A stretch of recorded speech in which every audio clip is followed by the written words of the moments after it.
ànábì ṣe kínní ó wà ń bẹ̀ ṣe gbọ́ ẹjọ́ bá ṣe máa ń lẹ̀ nìyẹn ẹ máa take it down so that tẹ́nìkan bá challenge yín tó bá bí yín tó bá ní you are lying about Islam which verse ẹ fi hàn wọ́n ẹ má jẹ́ kó confuse yín pẹ̀lú understand the context o ẹ kò fi verse yẹn lẹ̀ fún wọn let them go and use their brain to think.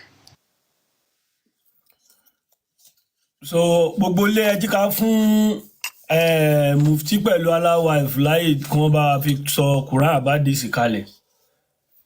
We need it. Lákàn mi fẹ́ tún gbà ṣírí àlá. Gbogbo ẹni a máa táṣírí ẹ̀ fáyé o.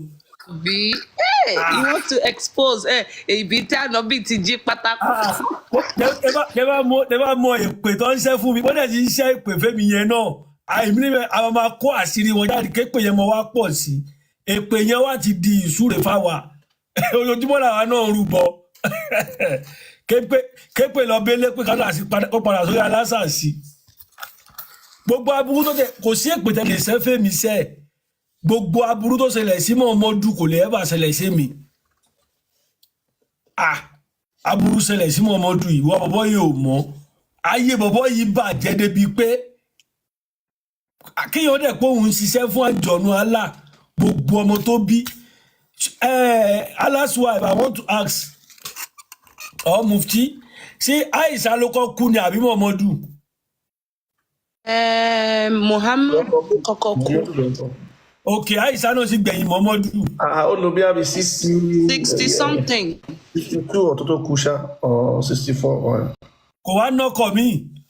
Muhammadu báyìí. Lè yọ anybody tánàbí bá ti ṣe nǹkan pẹ̀lú ẹni obìnrin tó bá tiẹ̀ wà láyé tó bá kú ọtí Allah ti sọ pé o gbọ́dọ̀ dẹ́gbẹ́ o so you can have nothing to do with them. So tẹ́ bá wo Aisha àti 18 years old ìgbà tí ànábì kú ó dẹ̀ spend how many years almost bóyá 40-50 years tó fi pé 63 single because ànábì is a insecure man. Bọ́jẹ́ mi ló ta ní ọkọ̀ ní tó bá kọlu wàhálà ẹ bá kọlu ìyàwó ànábì òdì kọlu àgbákò ni.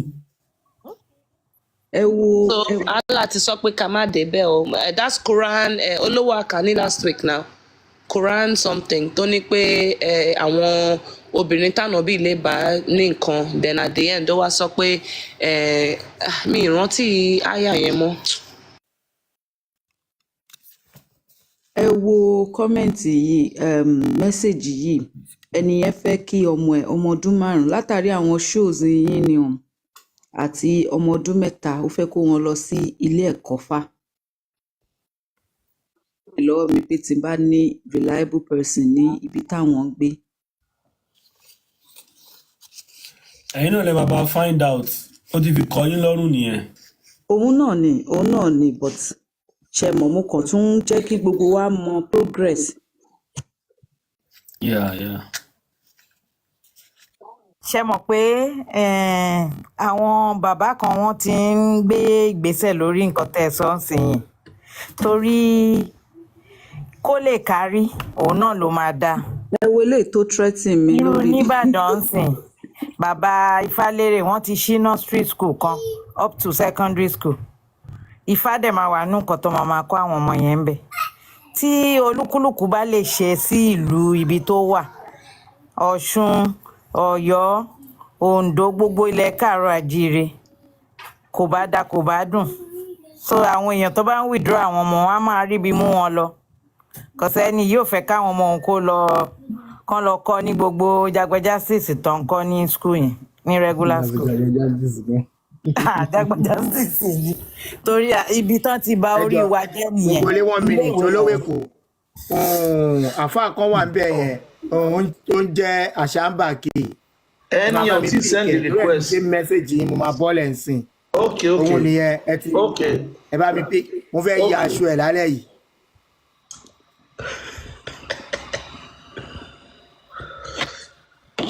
Allah wife so attend sí ẹni náà àṣàmbàkì.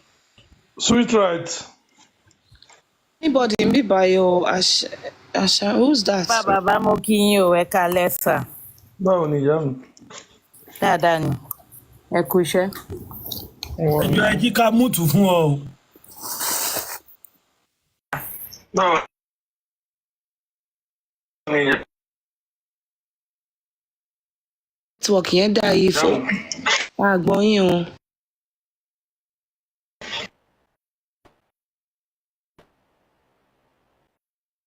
Dàbí network yẹn ń break ni bọ̀ èmi ń gbọ́ yín. Welcome. Hello, ṣáà. Náà. Ṣé ń gbọ́ mi? Hello gbogbo ilé o. Èmi ń gbọ́ yín, ṣẹ́yìn náà ń gbọ́ mi. À ń gbọ́ yín báyìí. Kí Kí ló lẹ́ni fún ẹ dìde? Ó kálẹ̀? dìde. Ó dàpọ̀ ti wà òkè ní ìsìn. Ọ̀yà ṣé signal yín bẹ́tà? Okay. Network yẹn ń break. Ẹ change Ẹ náà wo position better yín, díẹ̀ báyìí. ẹ lè jáde nínú ilé Ó kẹ́ ẹ dàpọ̀ ti change wà òkè position. ní ìsìn. Gbogbo red line yẹn ti disappear. Yeah, mo ti change position yẹn díẹ̀ sí. Ṣẹ́rú ni yín ní àbágùntàn. ṣe ọ̀nà àǹfààní ẹni yẹn jẹ́ kọ́mọ àti aláwa ìkọjọ aláwa ìfẹ́ sọ̀rọ̀. Èmi ò mọ tó ń jẹ́rú, mi ò mọ tó ń jágùtàn. nu aláwa ìfẹ́ bá wọn sọ ẹrú lárúbáwá ni wọn. Ẹ jọ̀ọ́ sir, Mr. Ashan. So à ń bẹ́tò kan lọ earlier, à ń béèrè question about Anobi.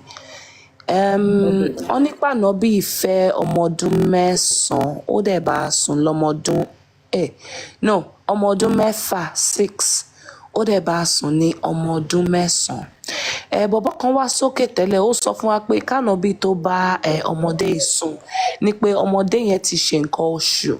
Mo wá sọ fún wọn kó fún wa ní tafsir àbí hadith whatever source tó ṣáà lè fún wa ká fi understand pé nǹkan tó ń sọ òótọ́ ni, but wọn lè fi hàn wá because gbogbo hadith tèmi sì ń kà mi rí pé wọ́n sọ pé Aisha ṣe nǹkan oṣù k'Anobi tó bá a sùn. Even tó bá ṣe nǹkan oṣù, because nowadays we are in 2024, ẹ dẹ̀ mọ̀ pé ní ìsìn ẹ sì lè fẹ́ ọmọdé nínú ẹ̀sìn yín, you know. Mo máa ń sọ fún yín pé Allah ti misplace priority ẹ̀. Nǹkan tí mo mọ̀ wípé okay, imagine pé ilé ń jóná àbí ẹnìkan ṣubú àbí nǹkankan, you would tend to the one which has more emergency. Allah ní pé kẹ́ má mu ọtí, Allah ní pé kẹ́ má jẹ ẹlẹ́dẹ̀, but Allah ò lè sọ fún yín kẹ́ má bọ́mọdé sùn because a ti rí result gbogbo kìíní yẹn. Ó máa ń ba iye ọmọ yẹn jẹ́ ni, ó máa ń ba private part wọn jẹ́ ni. We have something, vaginal fistula, nǹkan tá à ń pè nìyẹn condition, because ẹ ti ń bọ́mọdé yẹn sùn too early, you know. Ẹ dẹ̀ mọ̀ pé ó máa create dynamic bí power dynamic. Olówó kò bá mi ṣe máa sọ Yorùbá, you know, like a 54-year-old having the full power and advantage over a child. Ọmọ yẹn ò ní kò ní mọ bó ṣe máa explain rẹ̀, she cannot defend herself. So kí lè rí sọ sí yẹn Alpha? Ẹ ṣe tẹ́ bá dẹ̀ lè fún wa ní tafsir pé hadith pé Aisha had her first period before the Prophet slept with her. Bismillahirrahmanirrahim, wassalatu wassalam ala rasulillah. Àkọ́kọ́ ni pé ká kọ́kọ́ mọ̀ pé ọ̀rọ̀ nípa ànábì Ọlọ́run tàbí àwọn ànábì Ọlọ́run generally, so ó gba ìfarabalẹ̀, ó dẹ̀ gba ẹ̀kọ́. So a dẹ̀ gbọ́dọ̀ máa lo ẹ̀kọ́ àti àgbọ́yé ẹ̀sìn tí Ọlọ́run àtòjíṣẹ́ tó mú wá fún wa láti fi bá àwọn ànábì Ọlọ́run lò. Nǹkan tó ń jẹ́ prophet, so the definition of prophet òun ẹni tí Ọlọ́run ọba tí ó ń bá sọ̀rọ̀, so tọ́lọ́run ọba dẹ̀ rán wá sáyé láti wá ṣàlàyé in tí báwọn èèyàn ṣe gbọ́dọ̀ lo ayé wọn tí wọ́n fi bá Ọlọ́run ọba dáadáa. So òun ni gẹ́gẹ́ bó ṣe jẹ́ pé nínú ìṣesí tàwa náà àti níbi lílò tàwa náà, táwa náà bá bímọ á ṣàlàyé fún pé bó ṣe ṣe rè tí wọn náà fi dèèyàn láyé, tí bàbá àtìyá tí wọ́n máa tọ́ ọmọ sọ́nà. Bẹ́ẹ̀ náà lọ́lọ́run náà ló létò lórí àwa ẹ̀dá tó dá pẹ̀lú pọ́nrọ́ àwọn òjíṣẹ́ wa. Àkọ́kọ́ nìyẹn. So nípa ìyá ńlá wa Aisha tí ń ṣọmọ Abubakar tí Ànábì fẹ́ ní early age, so èyí tó fẹsẹ̀ rinlẹ̀ ni nínú ọ̀rọ̀ ahadith tá bá ń sọ̀rọ̀ nípa hadith òun ni àwọn ọ̀rọ̀ tánàbí sọ tàbí tó ṣẹlẹ̀ ńgbà yẹ tàbí téèyàn kan ṣe tánàbí ò dẹ̀ ṣe kí ni o tó approve ẹ̀ tí ó condemn ẹ̀ so ní tí wọ́n ń pè ní hadith nìyẹn nǹkan mẹ́ta ẹ̀ náà ni so àkọ́kọ́ nǹkan tí mùsùlùmí gbọ́dọ̀ kọ́kọ́ gbámú níbi ẹ̀rí níbi evidence tó bá fẹ́ sọ̀rọ̀ òun náà làlù Qur'an lẹ́yìn náà ló tó kan hadith so hadith àwọn ọ̀rọ̀ tí àwọn èèyàn gbà wá ni so ẹ̀kọ́ àti kéèyàn go deeper nínú ẹ̀sìn Islam òun ló lè jẹ́ kéèyàn lágbọ̀ọ́yé ẹ̀ so táfà mi bá ń ṣàlàyé ẹ̀ pẹ̀lú bí ẹgbà wá so àfà mi lè tún ṣàlàyé nǹkan mi lórí ẹ̀ so pẹ̀lú bí ojú tóun bá tún fi rí àti ibi tóun bá tún ti kẹ́kọ̀ọ́ so ló fi jẹ́ pé ọ̀rọ̀ nípa ànábì àti nípa Aisha bó ṣe fẹ́ra wọn kò ń ṣe ń tálù Kùránì sọ̀rọ̀ nípa ẹ̀ rárá so tá a bá wo àlùkùránì látòkè délẹ̀ a lè bá ń pè ànábì ó wọlé ti Aisha ńgbà tó kọ́kọ́ ṣe period ẹ̀ ní 9 years àbí gbà kan àwo kan so hadith ni ó fi àwọn nǹkan yìí rinlẹ̀ fún wa tí ó dẹ̀ ṣàlàyé ẹ̀ fún wa. So Alpha ṣe rí pé nǹkan tẹ́ ń ṣe kò dáa ṣé mọ̀ èmi ìgbà tí mo sọ̀rọ̀ mo kọ bí yín ní 2 simple question gbogbo nǹkan tẹ́ ń ṣàlàyé fún wa a ti mọ̀ already a mọ̀ nǹkan tó ń jẹ́ hadith a mọ̀ sahih a mọ̀ hasan a mọ̀ daif a mọ̀ gbogbo ẹ̀ jọ you know you're wasting time ọkọ mi ti ń pè mí sí bed ní sí àlá ti ń pè mí ẹ jọ sá ẹ fún wa ní rẹ́fẹ̀rẹ̀nsì hadith tá a lè fi mọ̀ mo mọ̀ pé ọ̀rọ̀ Aisha ò sí nínú Quran ìtẹ́mi fẹ́ fi hàn yín súrà Al-Talaq la máa lọ ṣẹ́gẹ̀t so mo mọ̀ nǹkan tí mo ń sọ ẹ jọ ṣe lè fún wa ní hadith tó tẹ̀lé fi hàn wá pé okay o Aisha reached the age of puberty before Anabi nakam. òun náà ni nǹkan tí mò ń ṣàlàyé mò ń try láti break it down. ní láti ṣàlàyé nǹkan tẹ́ máa ṣe ni wípé ẹjọ́ Alpha respectfully you're gonna give us the hadith number ẹ máa fún wa ní reference Sahih al-Bukhari 1234 ẹ jẹ́ ẹ mọ̀ pé gbogbo wa we are here to learn so ẹ má narrate story fún wa ẹ fún wa ní ẹ̀rí evidence sir evidence.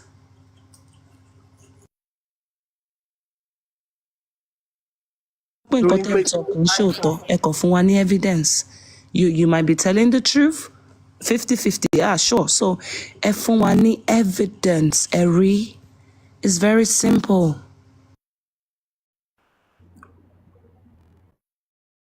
lórí ọ̀rọ̀ Aisha àti anabi wa Muhammad sallallahu alayhi wa sallam so anabi ò súnmọ́ Aisha so ẹ̀ àfìgbà tí Aisha tó di kíni o tó lẹ́tọ̀ọ́ láti ń pé kó súnmọ́. Ẹ fún wa ní evidence. Give us. I don't know. Like, is my English? I don't know. Baba, ẹ jẹ́ gbà mí o. Ẹ gbà mí o. Yóò lè win ẹ̀ aṣábánkì ẹ̀ tí mo ti mọ̀ tipẹ́tipẹ́ ni. Ní Arabia, mo mọ̀ dáadáa. Mi sọ pé ẹ sọ tòótọ́ ẹ kọ̀ fún wa ká fi confirm ẹ̀.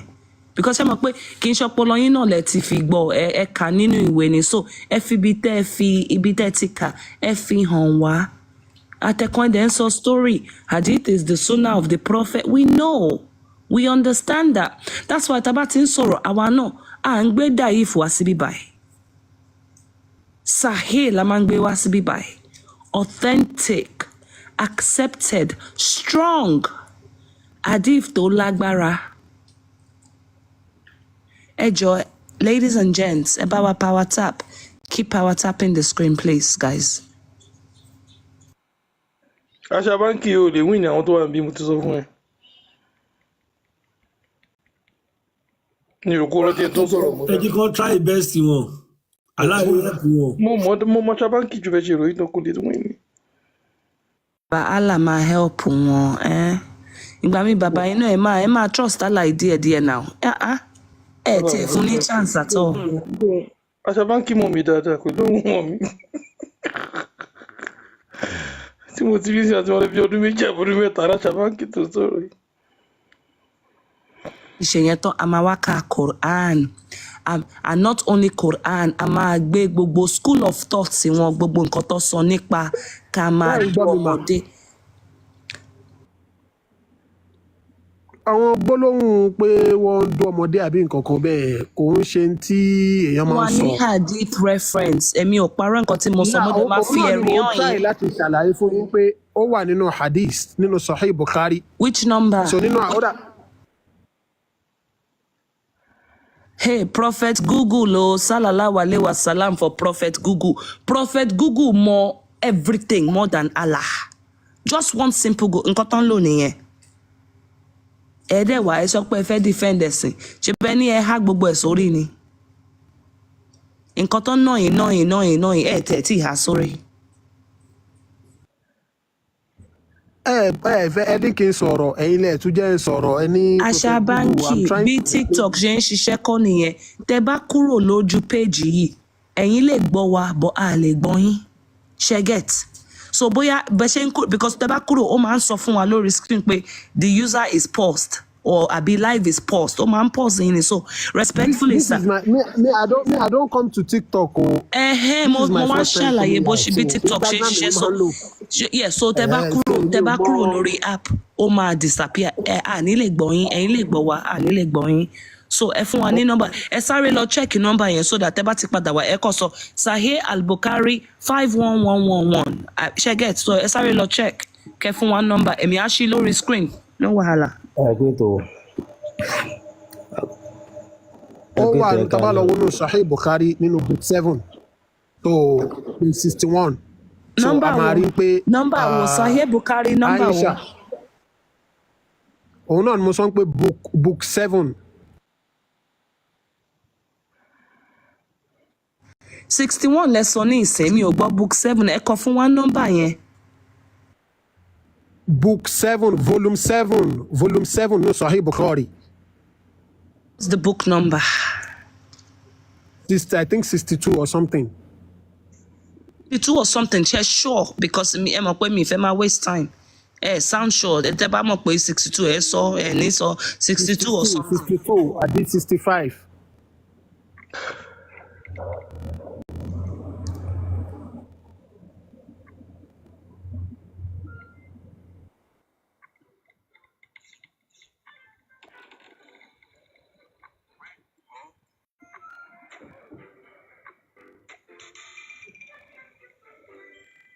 Ẹ pé tó gbogbo lé o.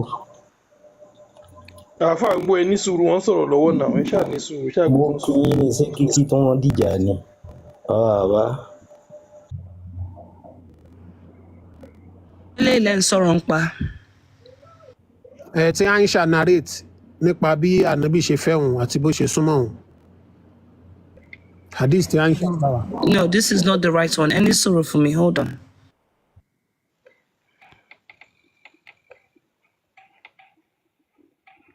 àṣà báńkì àáfàá mi tẹ́lẹ̀tẹ́lẹ̀. Bàbá mi ò tí ì mẹ́rin tó ń sọ̀rọ̀ yẹn má bínú o ó tó jọ́ mẹ́ta o. Ẹ ra sà. àṣà báńkì Bàbá o. lẹ́kùn gbádùn àáfàá alékéwà Ẹ ra sà o. lẹ́kùn gbádùn ó ṣàrántí àwọn ọmọ ogun. Àwọn ọmọ ogun ní Instagram àbí. bẹ́ẹ̀ ni Bẹ́ẹ̀ ló mo rántí bọ̀ díẹ̀díẹ̀. mo dẹ̀ rántí bàbá wọn tó wà níbẹ̀ náà. Bẹ́ẹ̀ ni. Ẹ ra sà. wà ní ẹkùjọ́ mẹ́ta fámílì nǹkan. Dúpẹ́ fọlọ́run àwọn dáadáa.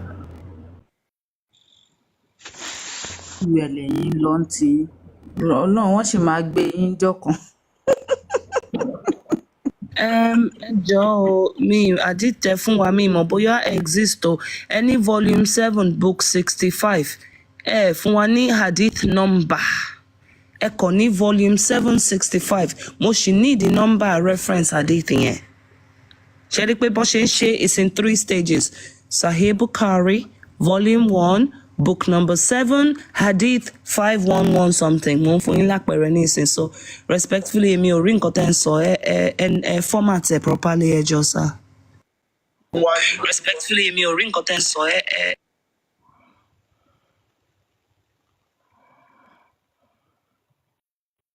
bó ṣe ń classify hadith nìyẹn ok ẹ sọ̀rọ̀ Sahih bó jẹ́ Sahih Muslim book number volume number àti hadith number wọn fún wa ní hadith number ẹ kàn sọ pé volume 7 book 65 lẹ́sọ̀.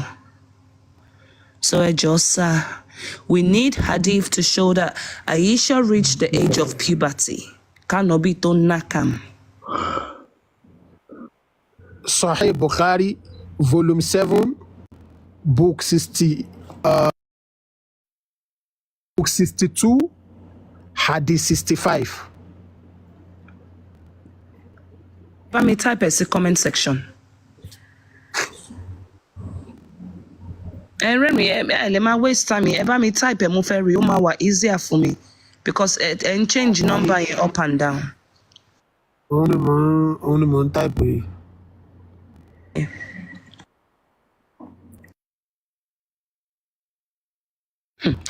Sallallahu alaihi wasallam, Prophet Google. Olowo agboimo.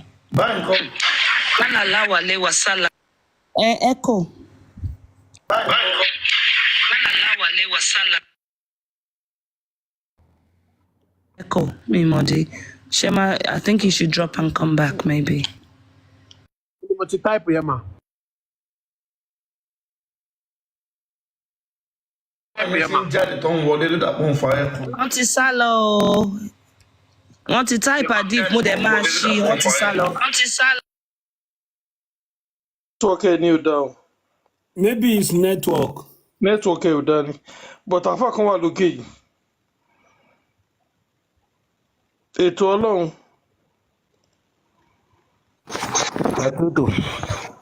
Lórí ẹ. Yeah, I'm me. That's okay. I'm breaking. Network ẹ ò dá. Hello. Yeah. Yeah, I'm going. Ó ń ṣíbẹ̀ yẹn ni. Wọ́n Hadith tó gbé wá fún wa, yeah. Nǹkan tó ń lò náà làfáà gbé wá. Look, Sherry. Ṣé mọ̀ pé there's another narration fún Hadith yìí pé ìkan wà ní Sahih Bukhari 5134. It was narrated, Aisha, that the Prophet married her when she was 6 years old, and he consummated the marriage with her when she was 9. Hisham said, I have been informed that Aisha remained with the Prophet for 9 years. Ẹ mọ̀ nǹkan tí mo bí wọ́n kọ́ nìyẹn, mo ní pé ẹ fi hàn wá pé Ànábì ò bá Aisha sùn until tó ṣe nǹkan oṣù, until tó reach puberty. Nǹkan tẹ́ ẹ sọ pé máa gbé wá fún wa nìyẹn. In Islam. So nínú Islam, òun ní pé Aisha wọ puberty kánàbí tó súnmọ́. So lórí kí lorúkọ ẹ̀ tẹ́ nǹka tó wà ní hadith tí wọ́n mention pé Ànábì ó fẹ́ ìyáláwa Aisha ní age of 6 years, ó dẹ̀ súnmọ́ ní 9.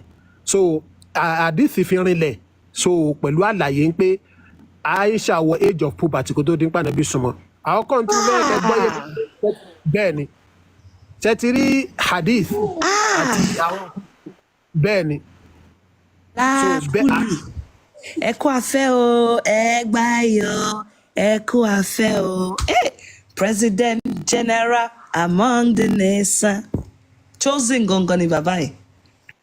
So bí nínú Islam lè gbọ́ nínú Islam. Ẹ bá mi dá wọn bọ́lẹ̀ ẹ mi ò lè ẹ mọ̀ pé mi ò like máa waste time mi. Ẹ já bá bóyá ká bá àfa ètò sọ̀rọ̀. Bàbá ẹ ṣé. Ẹ ka 65-4 yẹn, kó ka 65-4 yẹn fún wọn. Ẹ kàn ń géjì wọn. Ẹláyà Kùránì tó sọ pé Aisha wọ puberty kó tó dín pàdánù súnmọ́ ni. Kùránì wà tó sọpọ́tì pé wọ́n lè fẹ́ ọmọdé. Wọ́n lè súnmọ́ ọmọdé tí ò tí wọ puberty, Àyà Kùránì lè sọpọ́tì. Káyà Kùránì náà ká gbọ́. Wọ́n máa kà fún yín, wọ́n lọ́rọ̀ ẹ̀ géjì. Now.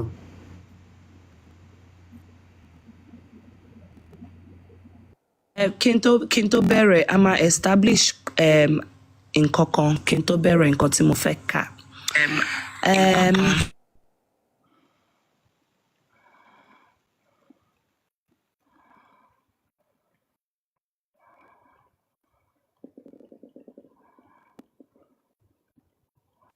Okay, Alpha, ẹ já sọ̀rọ̀ nísìnyí. So, Alpha, kí ló ń jẹ́ talak? tọ́láàkì ni pé kọkùnrin kó kọ obìnrin. Kí ló ń jẹ́ ìdà? Ìdà ni pé obìnrin tó ń ṣe nǹkan oṣù nílé ọkọ ẹ̀. No, nǹkan tó ń jẹ́ ìdà kọ́ nìyẹn. Ìdà is the waiting period. Olówó jọba mi tún Yorùbá. The waiting period. English kò ìdá. Kí ló ń jẹ́ ìdà? Ìdà ó ní pé tí wọ́n bá kọ obìnrin ó ní iye. No, àfààyàn tiẹ̀ make sense bóyá kájẹ́ kó sọ̀rọ̀. Aṣabáǹkì bóyá kẹ́ lọ tap ní comment section. Ẹ jẹ́ n bá àfà sọ̀rọ̀ because tẹ́ bá mọ nǹkan tó ń jẹ́ ìdà à ní lè sọ̀rọ̀. tọ́láàkì ni tí ọkùnrin tó bá kọ obìnrin. So tó bá sọ̀rọ̀ tọ́láàkì nínú Islam ó wà lórí pé ṣé obìnrin yẹn ṣé ó ń ṣe ìdà lọ́wọ́ ìyẹn ni pé ṣé ó ń ṣe nǹkan oṣù lọ́wọ́ nílé ọkọ ẹ̀ tó kó tó dín pọ̀ kàn kúrò. Oya, ẹ jọ̀ọ́, ẹ stop. Alpha ètò, ẹ jọ̀ọ́, èmi máa sọ meaning ìdà fún yín, ẹ sọ bóyá èmi right àbí Alpha nísàlẹ̀ yìí right. So, according to Islam, ìdà ni mi mọ máa sọ Yorùbá is the waiting period that a woman has to wait during the divorce. Ká wo bóyá ó lóyún, before she moves on to the next partner. Ẹ jọ̀ọ́, Alpha tó wà ń sálẹ̀ jọ̀ọ́ ní sùúrù. Alpha ètò, am I correct? Yes or no? Ẹ correct, àmọ́ Yorùbá tẹ̀ rí ibi sọ́hun ó kù díẹ̀ púpọ̀. Àti gẹ́gẹ́ bí ẹgbẹ́ àṣà Yorùbá lárugẹ, ó kọ́kọ́ bẹ̀rẹ̀ ń bí èdè. Ẹgẹ́ tiẹ̀, ẹ lè try kẹ́ máa gbọ́ Yorùbá sọ́gbọ́n. Ìtẹ́mi sọ̀rọ̀ ìdà ni ìgbà tó òun náà ni mo ṣàlàyé pé ìdà ni obìnrin tó ń ṣe nǹkan oṣù bí ọkọ ẹ̀. Ẹ̀yin English lẹ fi ń ka Quran ṣé ti rí Islam. Islam àti kéwù. Aláwọ̀ ẹni kọ̀ọ̀kan ní Lárúbáwá kọ́dẹ̀ tún fún wa Yorùbá. Ìtọ́ wà mí báyìí mi. Ẹ kà fún wa Lárúbáwá, aláwọ̀ ìfẹ́ engage wọn, ẹ jẹ́ kọ̀ọ̀kan fún wa Lárúbáwá. Yeah, Mr. Lárúbáwá, ẹ jọ̀ọ́ bá wa kà. Wàláì yẹ isna minal mahid min nisaikum. Ráwọn obìnrin yẹ isna minal mahid tó já sí pé ní wọ́n ṣe kí ni o tí wọ́n parí nǹkan oṣù. So min nisaikum nínú àwọn obìnrin in iritabetum tí wọ́n bá ṣe kí ni o tí wọ́n bá túbá tó parí ẹ̀ fa iddatuhunna thalathatu ashhurin. Ìdà wọn ìyẹn ní pé ìgbà tí wọ́n fi ṣe nǹkan oṣù ńgbà tó fi ń bẹ́ lé yín nígbà tí bá kọ̀ wọ́n yẹn thalathatu ashhurin 3 months ni. Wallahi lam yahidna wá rá àwọn obìnrin nínú àwọn obìnrin yín tó já sí pé ní wọ́n tí ì ṣe nǹkan oṣù wa ulatul ahmali ajaluhunna an yada'na hamalahun. Ìyẹn ní pé wa ulatul ahmal àwọn tí wọ́n lóyún nú tó já sí pé ní oyún bẹ́nu wọn ajaluhunna an yada'na hamalahun àsìkò táwọn nígbà tí wọ́n fi bímọ nú tiwọn. So ìtọ́lọ́hún sọ ọ̀rọ̀ tí ń bọ̀ tẹ́lẹ̀ ìtọ́lọ́hún ṣàlàyé bẹ́ẹ̀ ni pé tẹ́ bá fẹ́ kọ obìnrin àsìkò tó fẹ́ kọ obìnrin yẹn sí méjì ló pín sí. Ìmọ̀ kó já sí pé ní obìnrin yẹn ń ṣe nǹkan oṣù lọ́wọ́ tó wà nílé ẹ̀ wàá ní sùúrù fún kó parí nǹkan oṣù yẹn tá a fi mọ̀ pé kò sóyún nú ẹ̀. So àbí ìtọ́já sí pé ní ó lóyún nú ìyẹn ò ní di ìsùúrù kankan ju pé dìgbà tí yóò fi bímọ yẹn náà lọ. So yóò bímọ yẹn wà má yẹ tẹ́kìlá ẹ tó bá páyà Ọlọ́run yaj'al lahu min amri yusra á jẹ́ kí rọrùn kó ṣe kí ni kó bá àlámọ̀rí ẹ̀. So òun ni àyà tẹ gbé kalẹ̀ sí ìgbà yìí ìtumọ̀ ẹ̀ òjò báyẹn náà lọ. Ẹ ṣe sà. So ó fi ṣàlàyé pé ẹni sùúrù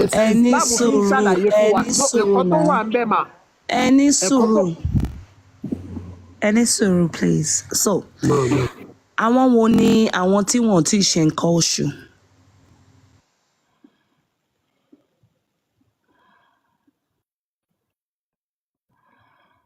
Alpha àbí Alpha àwọn wo náà tí ì ṣe nǹkan oṣù?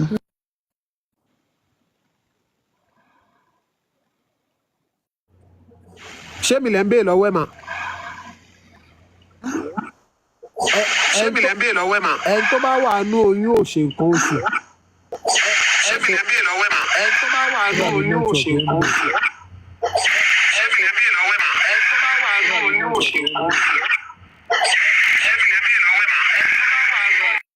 Ẹ bá wa mú ìtàn sọ.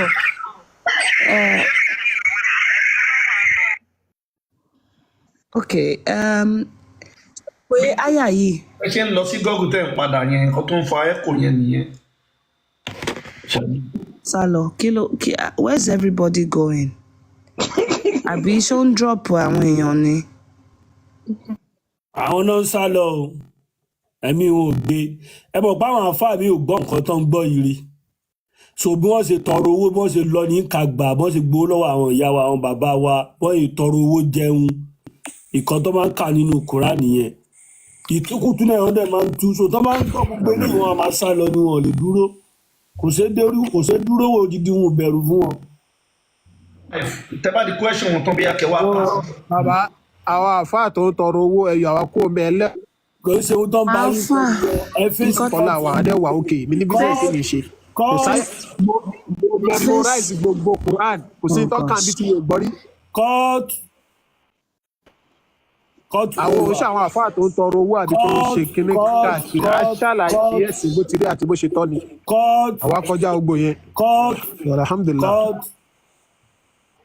kóòtù lẹwà ẹ má pariwo àgbẹ̀ aláàbò mọ́tò wa kóòtù ni. Alpha, mo wá ń bi yín àyà yìí ó mention obìnrin mẹ́ta ó sọ̀rọ̀ àwọn tí wọn ò ṣe nǹkan oṣù mọ́ ó sọ̀rọ̀ àwọn tí wọn ò tí ì bẹ̀rẹ̀ nǹkan oṣù ó dẹ̀ sọ̀rọ̀ àwọn tó lóyún and the Quran ó fún wa ní idda for example the idda fún àwọn tí wọn ò ṣe nǹkan oṣù mọ́ is what 3 months the idda fáwọn tó ti lóyún is when until they give birth to that child. That is called the idda waiting period. So mo wá fẹ́ bi yín nísìn àwọn tó mention níbi bàtà tó sọ pé wọn ò tí ì ṣe nǹkan oṣù who are they? àwọn tí wọn ò tí ì ṣe nǹkan oṣù. ẹnlẹ́ ti fẹ́ tán lórí ṣẹ́ẹ̀tì mi so mo sì rò pé kí n sáré sọ gbólóhùn kan sí méjì tí mo fẹ́ nítorí wọn tẹ̀síwájú. ẹ àgọ́ ẹ ní sùúrù àbá. now n tí Ọlọ́run ń sọ láàrin yẹn ò ní pé lọ́rọ̀ àkọ́kọ́ náà nílẹ̀ Yorùbá gangan fún ara wọn máa ń ba obìnrin náà tí wọ́n sọ pé ọmọ ọdún méjì àfà wà di dáadáa. àfà tó bá fẹ́ sọ̀rọ̀ ẹ kọ́kọ́ fi ilẹ̀ Yorùbá lẹ̀ Kùránì ni wọ́n ń kà ṣé Kùránì yìí wọ́n dárúkọ ilẹ̀ Yorùbá ń bẹ so tí fóònù yìí bá ti ná lórí Kùránì lè padà wá àkàkẹ́ ẹ̀ má bá wọn kúrò lọ. So according to tìyà yín náà láfi. ẹ jẹ́ ká fáyẹn sọ̀rọ̀ lọ́wọ́ náà ẹ continue. àṣàkẹ́ ẹ máa sọ̀rọ̀ lọ ẹ̀yin ló ń bá sọ̀rọ̀. wọ́n ti yọ̀ǹda rẹ̀ fún mi ẹ filẹ̀. tí yọ̀ǹda rẹ̀ fún mi náà ń. náà nípa níbí báyìí tí àyà ń sọ níbí báyìí nípa ẹni tí ò tí ì ṣe nǹkan oṣù so kò sọ pé bóyá kéèyàn wọlé tì àbí kó bá sùn nínú eléyìí tí gbogbo àjọ ń wò yìí so ká máa wà mọ ọdún yín ká dẹ̀ mọ níta bá fẹ́ yanjú. alpha àwọn obìnrin tó mention all the women mentioned in this verse wọ́n ti bá wọn sùn already torí ẹ̀ lọ́ ṣe ní ìdí ìdá. Quran says excuse me sir. Quran correct bẹ́ẹ̀ mọ̀. No ẹ̀yin lẹ correct èmi correct. kí ni ibo láyà ìtì sọ́npọ̀ ti bá àwọn obìnrin ẹ jẹ́ kí n sọ̀rọ̀ now. In this ayah. Naam. Ṣé ń gbọ́ mi? Mo wà pẹ̀lú yín mà. Ẹ ṣé sà. In this ayah, ó ń sọ̀rọ̀ àwọn tó ti ṣe kí ló ń pè ní Yorùbá nísì àjọṣepọ̀. They have already had sex. Níbo ló ti sọ̀rọ̀ sex níbí mà? Okay, ending tó sọ pé àwọn tó lóyún kí ló ń foyún? Àbẹ́yẹ ló ń foyún ni. So torí ó sọ pé àwọn tó lóyún tí wọ́n fi bímọ kí wá ní ẹni tí ò tí ì ṣe nǹkan oṣù níbo ni sex ti wọlé síbẹ̀. Oh my gosh. ẹ jẹ́ ká ọ̀rọ̀ Ọlọ́run rèé o èyí tí ò bá síbẹ̀ a lè fi síbẹ̀ o. aláwa bí àtúnyẹ̀ wọn jẹ́ ìṣàlàyé nǹkan tí ìyàwó ń sọ obìnrin tí ẹ fẹ́ kọ̀ lẹ̀ ṣé ẹ tí ì bá sùn lẹ̀ ṣe fẹ́ kọ̀ lẹ̀ ni nǹkan tí ìyàwó à ń sọ fún yín. nínú Islam ẹni sùúrù obìnrin tẹ fẹ́ kọ̀ lẹ́pẹ́ ẹ̀ ṣe mọ́ ṣé obìnrin tẹ fẹ́ sílé yẹn ẹ bá sùn ẹ kàn ń wò lójú ni. èèyàn lè fẹ́ obìnrin nínú Islam kéèyàn máa ti ìbásùn kéèyàn kọ̀lẹ̀. bẹ́ẹ̀ ni ó yẹ ẹni sùúrù yẹn àkọ́kọ́ ṣé wọ́n ní obìnrin tó ń sọ yìí wọ́n ní ṣé ọmọ kékeré ló ń sọ ni tí o ti ṣe nǹkan oṣù ló ń sọ ń bí báyìí wọ́n ń béèrè lọ́wọ́ yín. náà àyà tó wà bí báyìí ìtọ́ ń sọ ń bí báyìí pẹ̀lú bóyá rọra wà ń bí. kí ló ń so sọ. obìnrin tí ò tí ì ṣe nǹkan oṣù ń bẹ́ẹ̀ bẹ́ẹ̀. ṣọmọ kékeré ni ṣùgbọ́n ọmọ kékeré ni.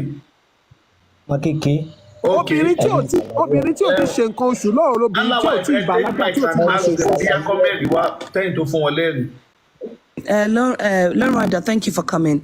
Before we do that, Joe Loweko, Lorada, can you please read this in Arabic for us and tell us what it's saying? This man is trying to say, oh, you've not had sex with them. It's not talking about sex. But how can you have... Excuse me, I'm speaking. Please don't interrupt me. Yeah. Thank you. Don't interrupt me. I don't like it. Thank you. So, because I have to speak English now, my friend is here. He doesn't speak Yoruba, okay? He's not from Nigeria. Thank you. So, Ejo, am I interrupt? So, can you just be quiet, please?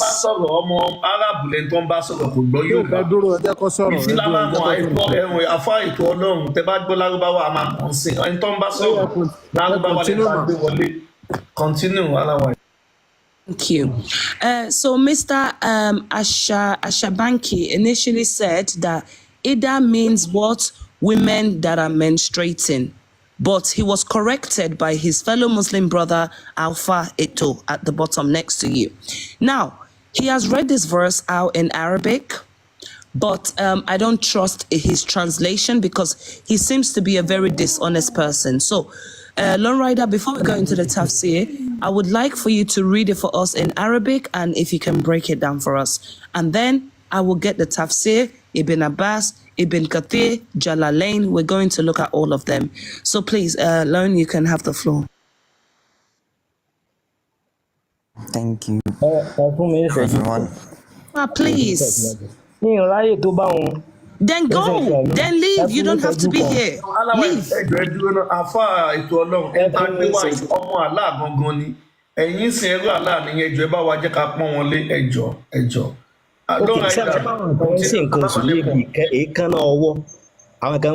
Excuse me. Alpha, have some manners. Have some respect. You are being rude. You, Alpha. Drop one. No, rather, please go ahead. Okay, so let's read it in Arabic. واللائي يئسن من المحيض من نسائكم إن ارتبتم فعدتهن 3 أشهر واللائي لم يحضن وأولات الأحمال أجلهن أن يضعن حملهن ومن يتق الله يجعل له من أمره يسرا. صدق الله العظيم. So the perfect translation that we have is Sahih International. It's the most authentic one and the closest to what it says in Arabic. And it goes with, and those who no longer expect menstruation among your women, if you doubt, then their period is 3 months. And those who have not menstruated, and for those who are pregnant, their term is until they give birth. And whoever fears Allah, He will make for him of His matter ease. I don't see anything wrong about this translation because it's literally give it its proper sense, and this is the very main evidence about child marriage in Islam, because it literally speaks about the waiting period of a girl who is not menstruating yet, did not reach the age of puberty, prepubescent, according to the tafsir that we will follow as Muslims. We're gonna use Ibn Kathir that he mentioned by the letter واللائي لم يحضن الصغار الذين لم يبلغن سن المحيض. اللائي لم يحضن, those who did not menstruated, are the children who did not reach the age of menstruation. Also, the Tabari mentioned the exact same thing. Jalaluddin Suyuti mentioned the exact same thing in Jalalain. So all the scholars did the exact same tafsir about this verse. Also, the reasons of revelation about that verse, it's gonna let us go back to another chapter and another verse. We're gonna go back to chapter 2, verse 228. When it was revealed, it tells us the waiting period of a divorced woman, which is 3 menstrual cycles, 3 periods. That's her iddah, that's her waiting period.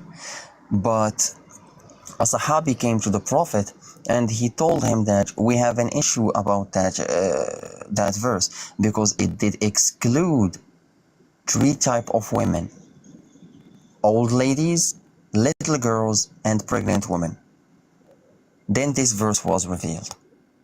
And when we are speaking about old ladies, is وَاللَّائِي يَئِسْنَ مِنَ الْمَحِيضِ, those who no longer expect menstruation among your women.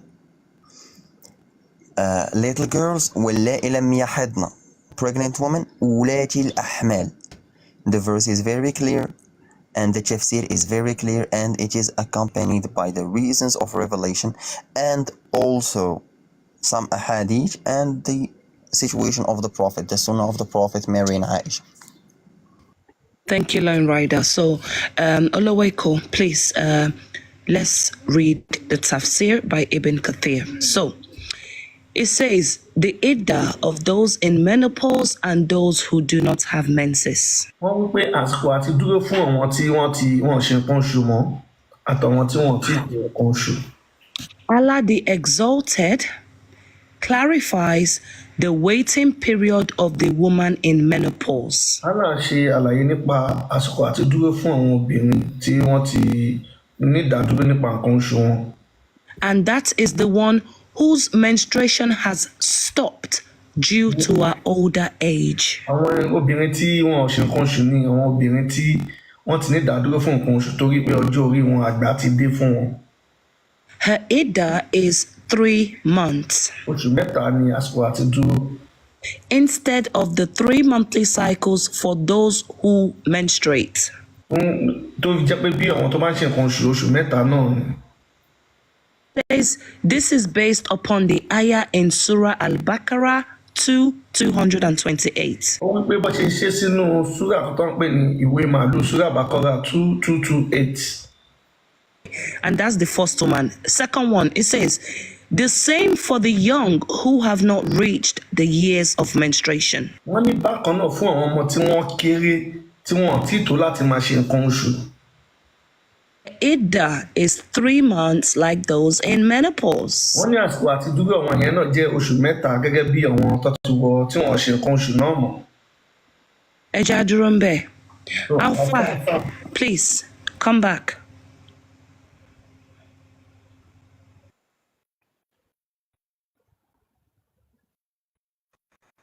Alpha. Hello, mo wà ń bí. Ó dàbọ̀ mo tù mí tẹ́lẹ̀ náà mi ẹ̀. Ṣé ẹ gbọ́ gbogbo nǹkan tá a kà? Yeah, mo wà ń bí. Alpha Ejo, Emio, you know, one thing that makes you a man is your integrity. Because defend any sorrow, you cannot defend something that's indefensible. Atika, we have read it. I'm not here to defend anything. Excuse me, sir. I still have a question. Ejo. Money question for you. Who are those that are too young to menstruate?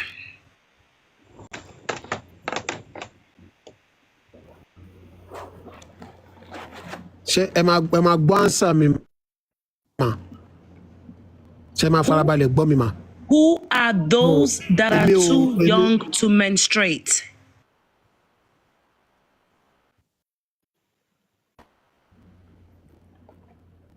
Remember, marriage. Ibn Kathir also. No, who are those that are too young to menstruate?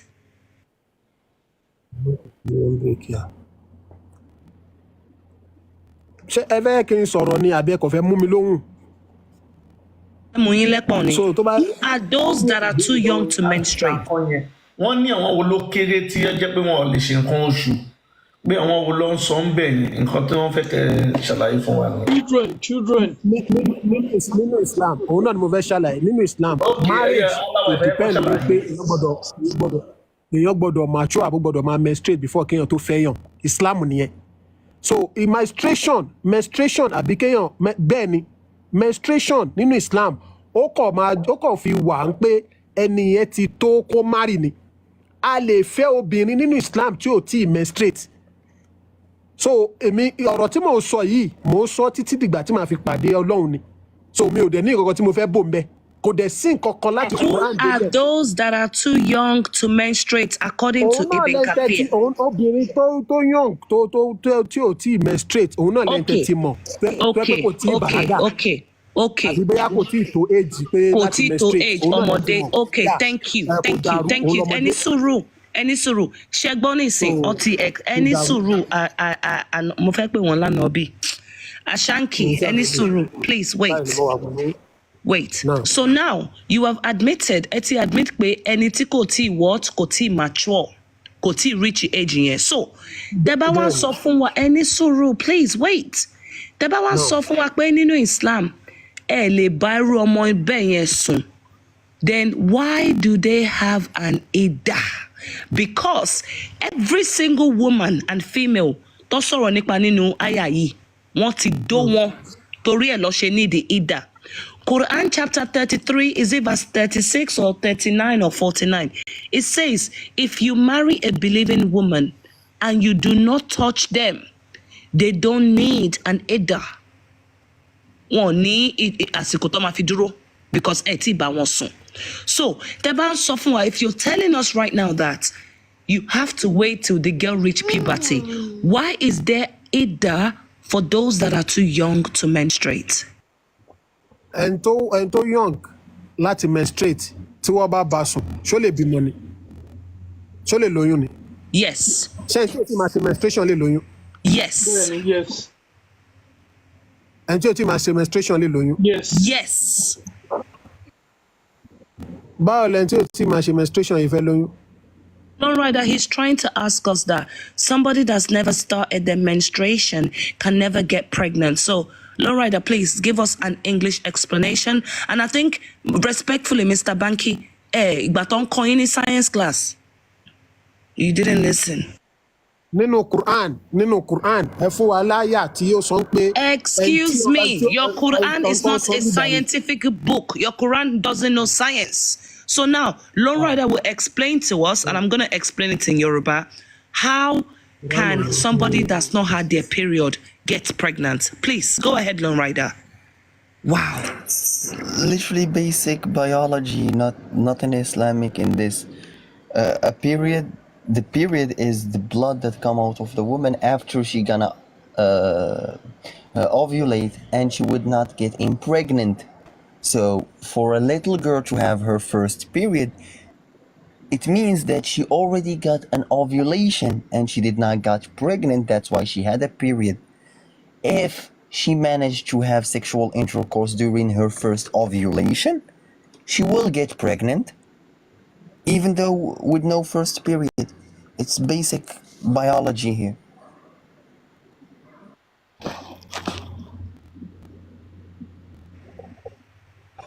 No. Alpha, Shetibo. Timi ba any suru. Let me explain in Yoruba. Timi ba okay for obirinimi, we get period. So listen when we are talking, or you go and do your own research after. For example, I'm 9 years old. Mojamo omo meson. Wọ́n ti fẹ́ mi sílé ọkọ. Ọkọ yẹn wá bá mi sùn. Yeah? Ṣé mọ̀ pé tóbìnrin kó tó ṣe nǹkan oṣù, ẹyin, which is what we call the egg, it comes from the left side of the ovary or the right side of the ovary. Yeah? Tí ẹyin yẹn bá release, let's say bọ̀bọ́ yẹn ti bá mi sùn, maybe 5 days kí nǹkan tó oṣù yẹn tó bẹ̀rẹ̀. Once the egg yẹn bá ti release, tó bá pàdé sperm yẹn, ó máa di oyún, ó dẹ̀ lè di oyún. So ẹ jọ̀ọ́, please, instead of opening Quran all the time, go and learn something tangible. Because in gbogbo nǹkan tá a sọ fún yín, it is factual. We are women. We know how it works. It's called ovary auricle. The fallopian tube is where the egg travels. It's like a it's like a travel transportation system.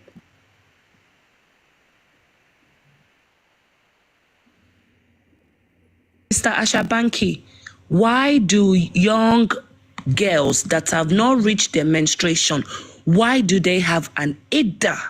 If child marriage and child consummation is not allowed in Islam. So, àwọn obìnrin tó young láti menstruate, kí ló dé tó ní àsìkò tó máa fi dúró? Kò sẹ́ni tó sọ pé child marriage ò allowed nínú Islam. You know what? Kò síbi tí mo ti sọ yẹn bí báyìí. Mo sọ pé nínú Islam ní Aisha wọ́n fẹ́ at the age of 9. Àbọ̀wò kan náà kọ́ la fi bẹ̀rẹ̀ ọ̀rọ̀ bí báyìí ni. Ànábì wa Muhammad ó fẹ́ at the age of ó dẹ̀ wọlé tí ìgbà tó pé 9. So kò sẹ́ni tó sọ pé tí mo kàn tẹ́ láti sọ ni pé kò ń ṣòun gangan ni ó lè fi marry. Kò ń ṣe nígbà tó bá ṣe menstruation àbí tó bá bàlágà kéèyàn tó marry nínú èèyàn lè fẹ́ ọmọ tí ò tí marry nínú Islam tí ò tí bàlágà rádà nínú Islam. So nípa wíwọlé tí ní tá à ń ṣàlàyé bí. Nípa wíwọlé tí ní tá à ń ṣàlàyé bí báyìí. Àfáà ètò ẹjọ́, let's call a spade a spade. You can marry her, you can also sleep with her. Ta ló tún mú ìtìmí náà nísìnyí? Ara ń tẹ́ máa ń ṣe náà ni ẹ máa dàgbò. When it's not your turn to speak, tàbá ń bẹ́yàn sọ̀rọ̀ ẹ ní sùúrù náà, kí ló dé? Ẹ má sọ̀rọ̀ sí Yorùbá fún wa torí pé ẹrú lẹ́yìn. Ṣé ẹ̀yin nìkan lẹ́yìn sọ̀rọ̀ ni? Ṣé lórí àwọn kan náà ń sọ̀rọ̀ lọ́dọ̀ tí? Nígbà táwọn bá ń sọ̀rọ̀ kan, èmi náà ní ìgbà sísì wọn náà. Kájọ sọ̀rọ̀. Stay muted until it's your turn. Ẹ má sọ pé àṣà Yorùbá ò sọ pé ká má sọ̀rọ̀ báyẹn. Ẹrú lẹ́yìn. Àwa ọmọ àwọn alálẹ̀dẹ̀ Yorùbá ara tó bá wà lálẹ́ tó wá dá. Ara tó bá wù yín náà ni kẹ́ máa bà àṣà náà jẹ́. Àṣà yìí wò lẹ́ ń bá ẹ máa dákọ̀ máa Yorùbá lẹ́nu. Ẹrú lẹ́yìn pẹ̀lú bẹ́rù Sáúdí lẹ́yìn. ọ̀wọ̀ pẹ̀lú àpọ́nlé Yorùbá ní ẹ̀ṣọ́ aládìmọ̀. Èyí ò là sá. Okay, guys, Olóweko ẹjọ́ ẹ má bínú, Alpha ètò ẹjọ́ ẹ respect ara yín, okay? Because I'm being sọ̀rọ̀ lọ́wọ́ and courtesy demands that you wait your turn. We are speaking, have some manners. Yes, we are still speaking. Enjoy, mute. Can you mute up, please? Okay. So, mute your mic. Oh, thank you, moderator, please. Drop one job. Kini gbogbo nonsense bẹ́ẹ̀ ni pé school hour. Who needs your attitude? Go and give that to your people in your community. Nonsense. Sorry. Lone Rider said he just finished the live stream. I don't want to keep him here for too long. So we are going to ask him another question before I let him go because, we're going to be speaking in our language. He doesn't understand. So Lone Rider, what is the criteria to having sexual intercourse with a prepubescent child that has not reached a period? To be physically able to withstand the penetration. That's the only ruling that we have. For example, if she's chubby, maybe she's big in size, and if the husband and the guardian, the wali, the dad and the husband decide it's not going to damage her, you can go ahead and consummate, right?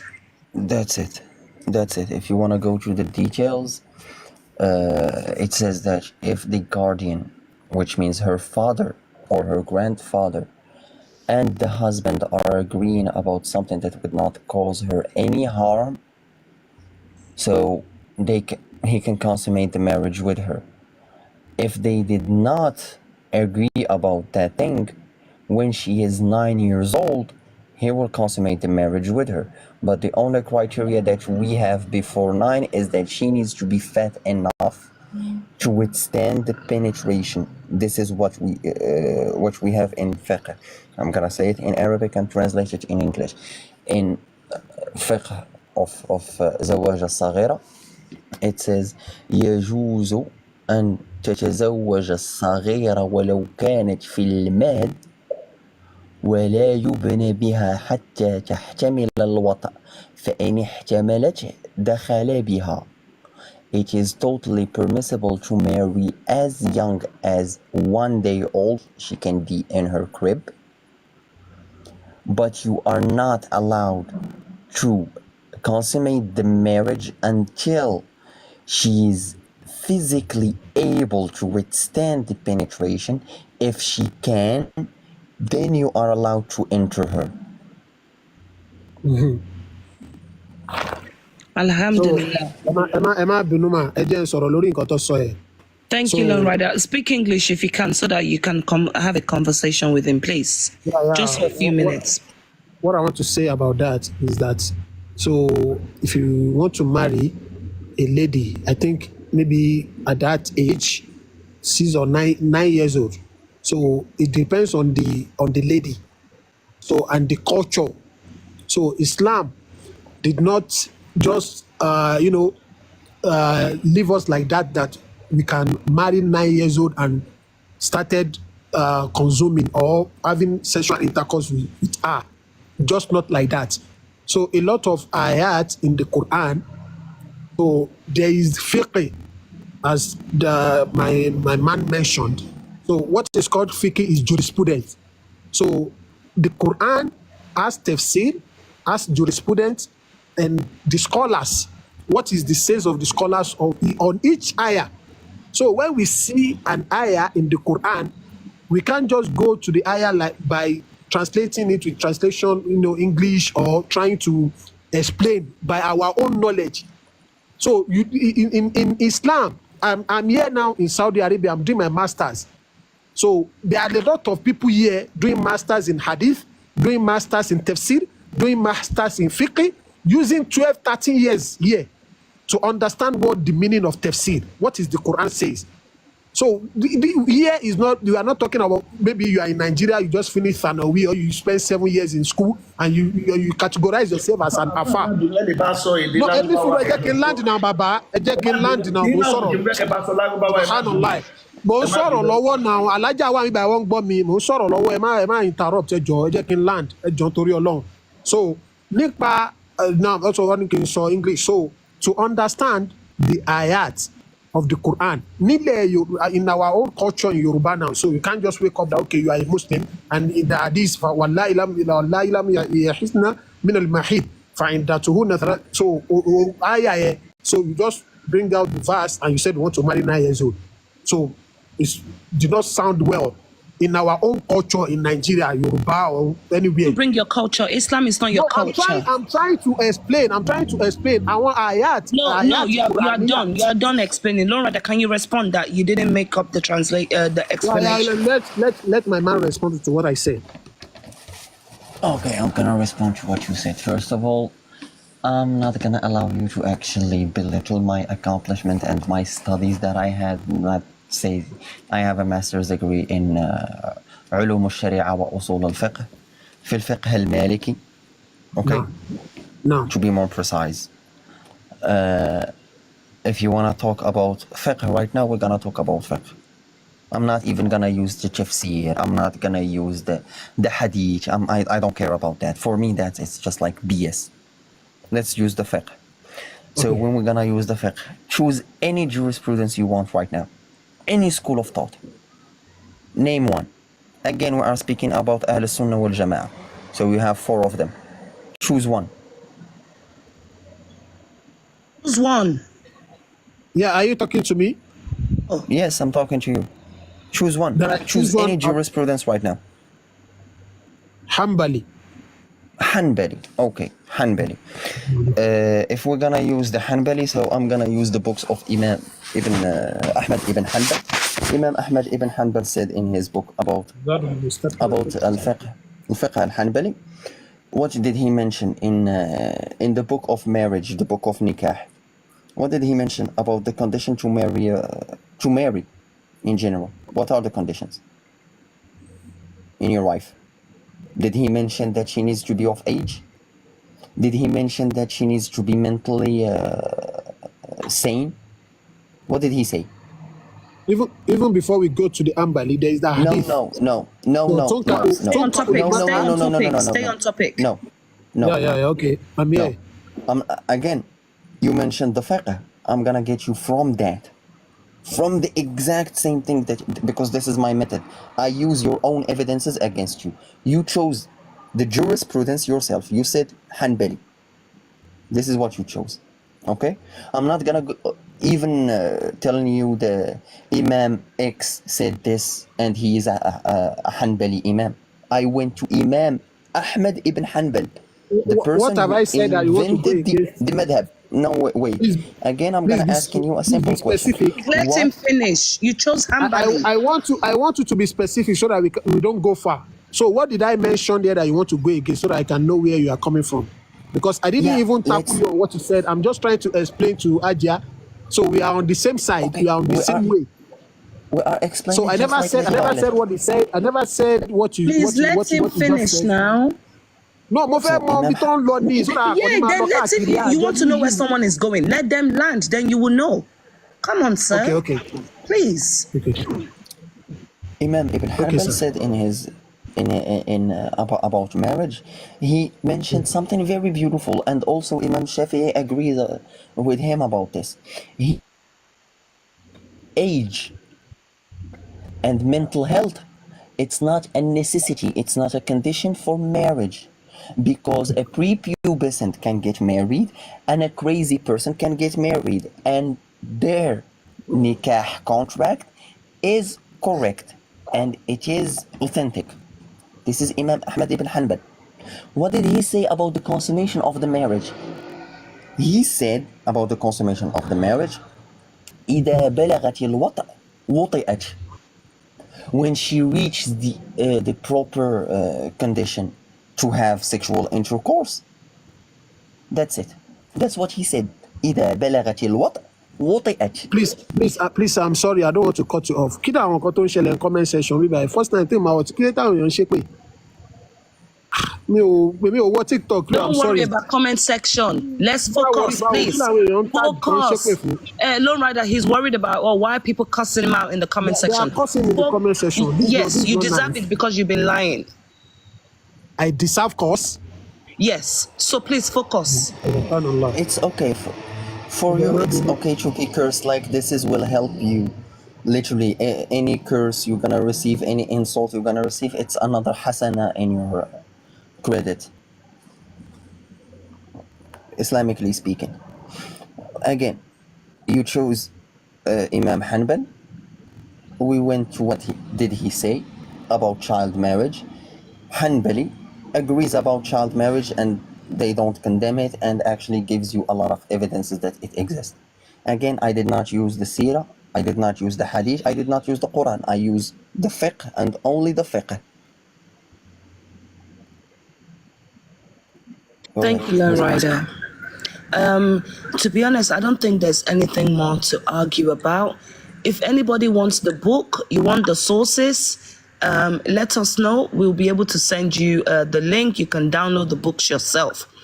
Unless Alpha does not want to be honest, I don't know what else to say.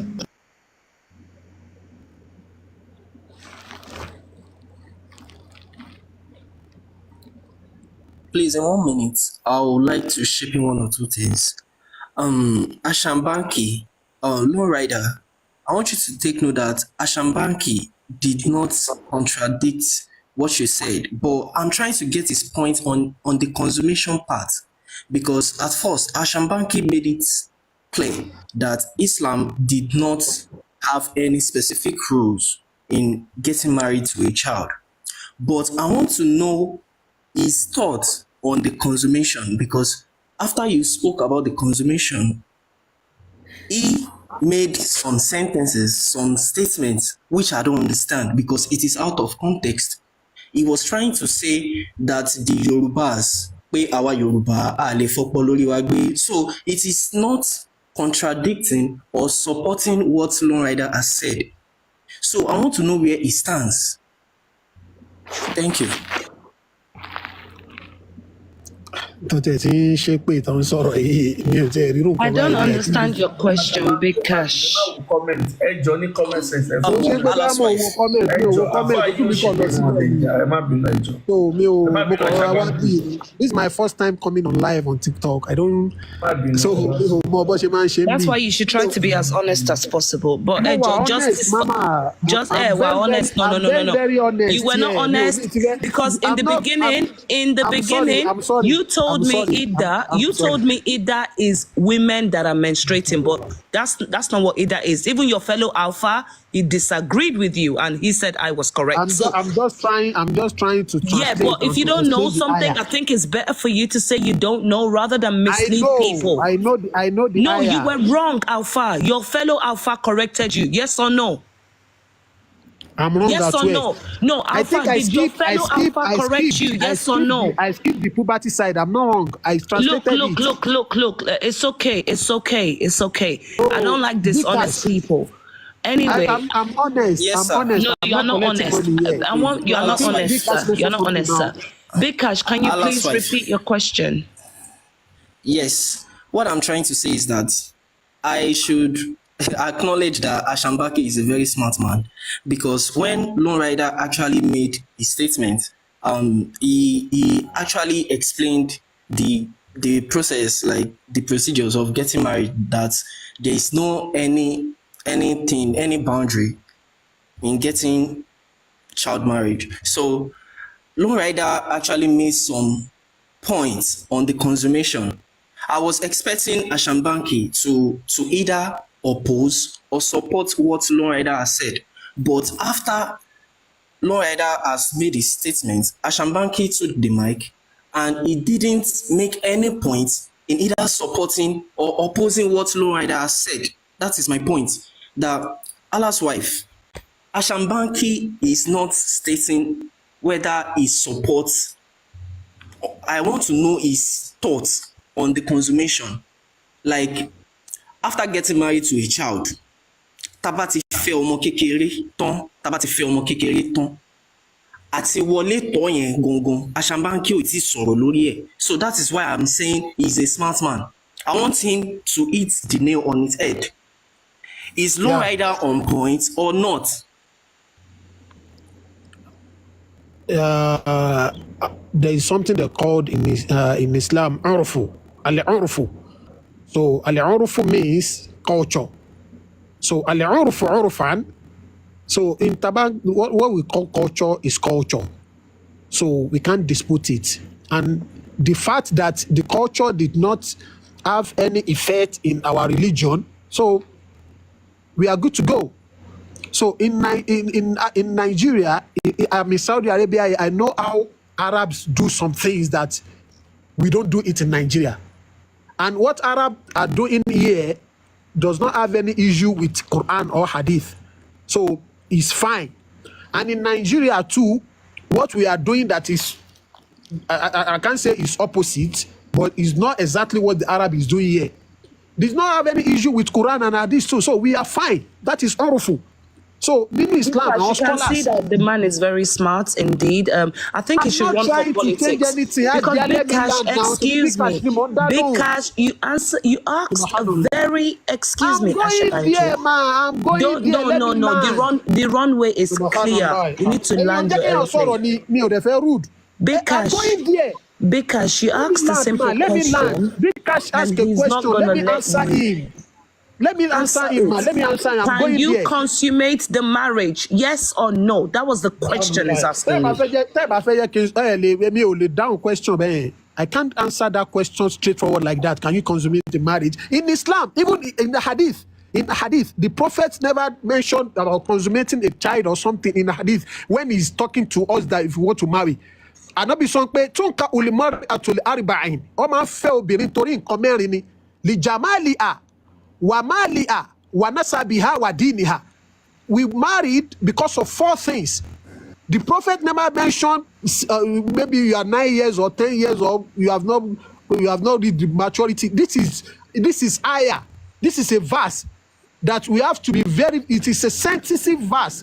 That was the scholars. What is everything on it? So ẹ jẹ́ kí n land ma. So ìtànàbí la lè fẹ́ obìnrin torí ẹ̀ it is 4 things. So torí pé ẹbí ẹ̀ lè jàmáìlì à ṣó rẹwà wà díìnì à ṣó lẹ́sìn. Ó ti yẹ tànàbí fi sọ pé fàdífàrì bí that dín tẹ́rìbátì yàdáka ẹ̀sìn ní ẹ wò. That's not the question, Ashabanki. Please, Big Cash. No, Ashabanki, stop. Yes, I'm here. Ashabanki, please, you are being very, you are doing takia. I never interrupted you. We are going to interrupt you because let me talk. You are doing takia. You're telling us stories that's unnecessary. Long rider. This is not necessary. We are talking about marriage here, man. This is marriage. Am I talking about stealing? Please, just control your emotions. I'm talking about marriage here, man. I'm talking about marriage. Your emotions. So, control your emotions. Right. Yes, so, Ashabanki, what he's doing right now, excuse me, is called takia. Takia is sanctioned lying. You can lie to convert people. You can lie to paint Islam in a good I'm not lying here, ma. You should let me lie. You can lie to paint Islam I'm in a good talking about light. Marriage. You said I'm lying. When Lone Rider presented his evidence, the issue here, ma. Let me tell you the issue here, ma. You guys are here to just go to verse in the Quran, then find the interpret and then talk about it. That's not hadith. That's not Quran. That's not Islam. I'm telling you for free here. Islam is not about just take a ayah, then you find a tafsir about it. What you say about it, then you think we can talk about that. Ashabanki ni suru noa. Can you talk to him in Arabic? Can you talk to Laura in Arabic? Big cash. Ni mo fẹ́ dá lóhùn bí bàbá. I'll be very, very disappointed here if this ajah don't let me talk. You can open your mic and speak to him in Arabic. Yeah, because like the hadith he mentioned that the reasons why you're gonna marry a woman goes against him. Asha, I'm gonna call you Asha. Sorry, Asha. Do you speak Arabic? تتحدث اللغة العربية؟ You can call me Abdulaziz, sir. You can just call me Shambaki, just my nickname. You can call me Abdulaziz. That's my name. I prefer to call Abdulaziz you is fine. better than your real name. It's just like for. Okay, no problem. So, do you speak Arabic? هل تتحدث اللغة العربية؟ يا أنا أتحدث بالعربية فصحى. أنا في الكلية اللغة. طيب. ماشي. نعم. ممتاز. تتحدث اللغة العربية الفصحى. هل تعلم ما هي أصول التفسير؟ ما هي قواعد التفسير وكيف نفسر القرآن؟ فإن القرآن نعم يفسر. أنا عارف كيف نفسر القرآن. نفسر القرآن بالقرآن، نفسر القرآن بالحديث، نفسر القرآن بأقوال الصحابة، نفسر القرآن بأقوال السلف. هذه نفسر القرآن بأقوال نفسر ما ممتاز. نفسر القرآن بالقرآن، نفسر القرآن بالحديث، نفسر القرآن بأقوال الصحابة وبالسلف. نعم. وهناك من يقول أنه نفسر القرآن بالتوابع، ونفسر القرآن بأقوال تابع التوابع، وثم نفسر القرآن بالسلف. لكن قبل أن نصل إلى أن نفسر القرآن بالتابع، لأنه السلف الصالح هم سوف نفسر القرآن. اسمعني يا لحظة. How can I address you, please? How can I address you? How can I address you, sir? How can I address you? Call me low. Just call me low. Low. لحظة. Let me speak and you will understand me. So okay. What we're gonna do. So we were speaking about like how do we do the tafsir of the Quran, how we explain the Quran. So he said that we do the tafsir using the Quran and using the hadith, using the saying of the Sahaba and using the Salaf. His answer is correct. I'm not gonna refute that. The thing is that what we're gonna do right now is explain the Quran. I don't. I'm sorry. I don't want to. We're trying to listen. Isma. No. Please, listen. We are Isma. Just let me finish. Let me finish. نعم. تفضل. So we're gonna do something very easy, which is we're gonna explain the Quran using the Quran and the hadith. Let's not go Okay. into the details and go lose our brain about this. Very So good. Very can you good. please Very give good. me which mufassir you like? أيا كان من which التفسير. مفسر أيا كان من التفسير نعم أيا أيا كان من كان. التفسير هل تقبل يا تفسير ابن كثير؟ تقبل تفضل تفسير ابن تفضل كثير. تفضل. طيب فلنقرأ تفسير ابن كثير. نعم تفضل. سورة الطلاق آية 5 تفسير ابن كثير. Songwriter, isn't it the same Ibn Kathir that I just read? In Arabic it's beautiful. Okay, it's even In better. Arabic it's very detailed. Yeah, that's why I asked him does he understand Arabic. I'm sorry guys, bear with me. It's pretty much the meaning of the Arabic. It's the exact same one you can find in English, but in Arabic they add few details that are the key word. Okay, let's do this Asha. يقول تعالى مبينا لعدة الآيسة وهي التي انقطع عنها الحيض لكبرها أنها 3 أشهر عوضا عن 3 قروء في حق من تحيض كما دلت على ذلك آية البقرة وهي الآية 228 وكذا الصغار اللائي لم يبلغن سن الحيض أن عدتهن كعدة الآيسة 3 أشهر ولهذا قال سبحانه وتعالى واللائي لم يحضن. نعم. هل هذا واضح؟ هذا واضح وضوح الشمس يعني. واضح وضوح الشمس. حسنا. في سورة الأحزاب في أي آية؟ I'm trying to remember which ayah. I think it's 20 something.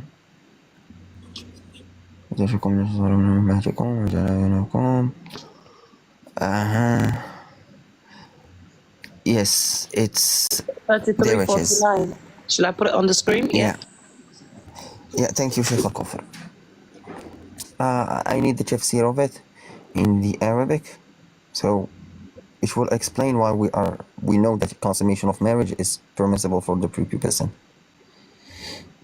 Okay, the verse says, Surah Al-Ahzab الآية 49, it says يا أيها الذين آمنوا إذا نكحتم المؤمنات ثم طلقتموهن من قبل أن تمسوهن فما لكم عليهن من عدة تعتدونها فمتعوهن وسرحوهن سراحا جميلا.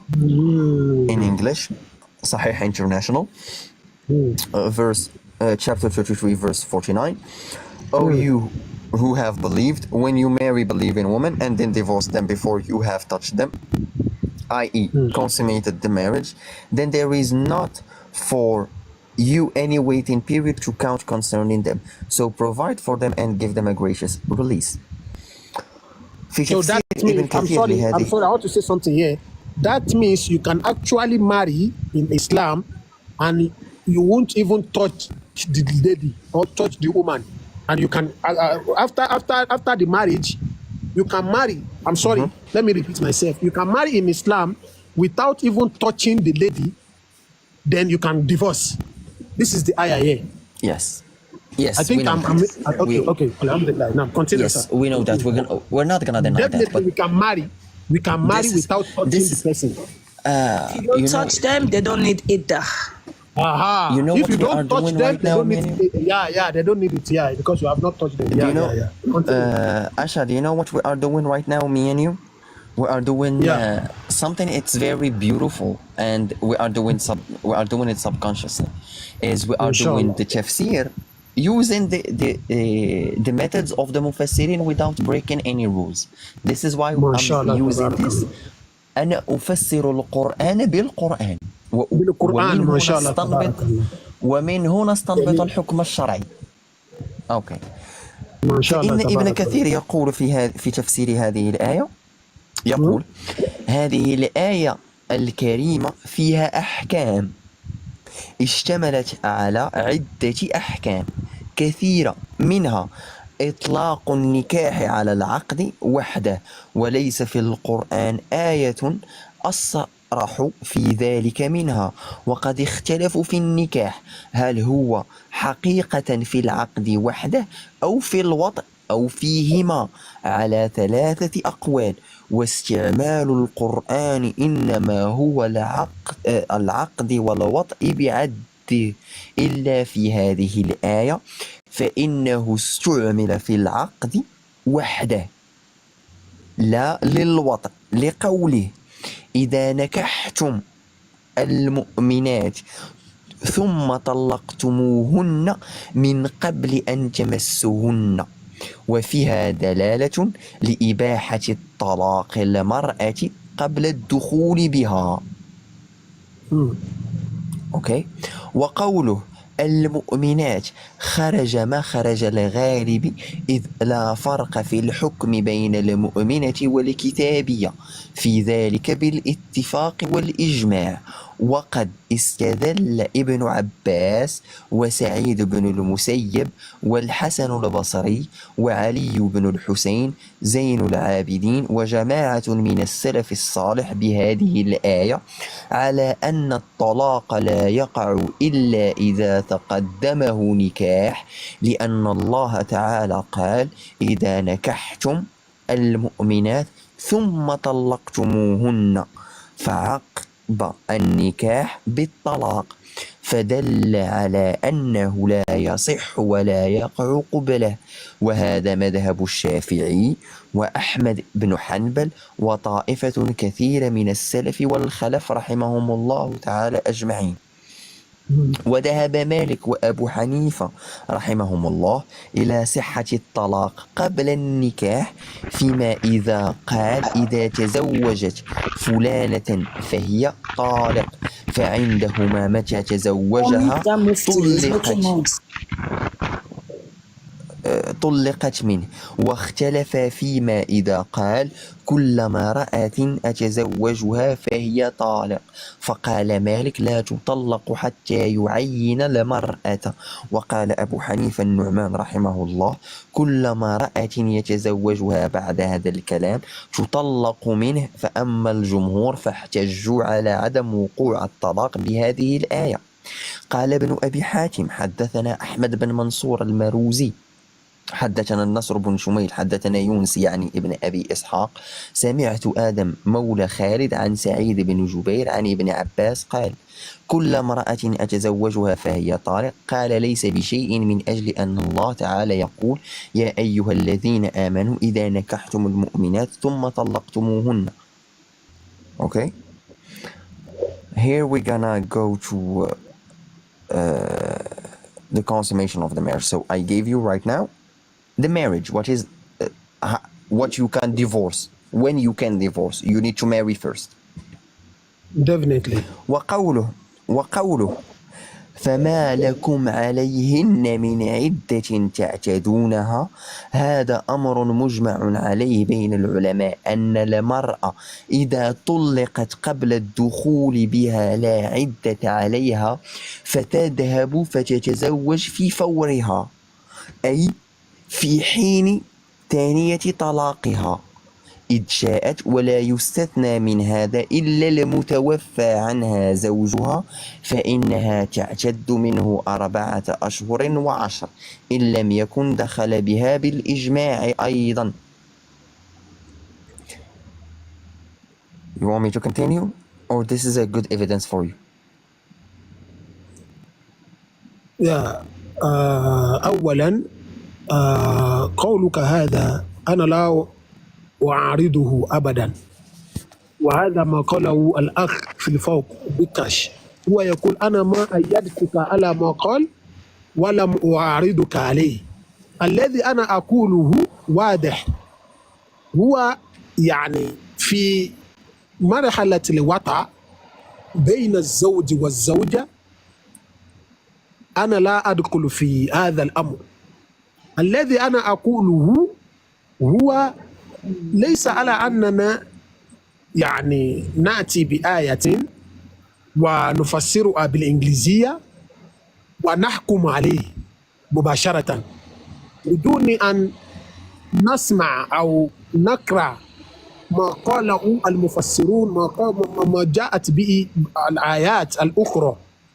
مثلا عندما نقول الآن بأن الإسلام هو أجاز لنا بأن ننكح أو نتزوج المرأة قبل أن تبلغ الحلم أتقى، وعلى هذا في بلدنا أو في عرفنا، أنا نيجيري وأنا يوروبا، على هذا واقع، على هذا يحدث عندنا،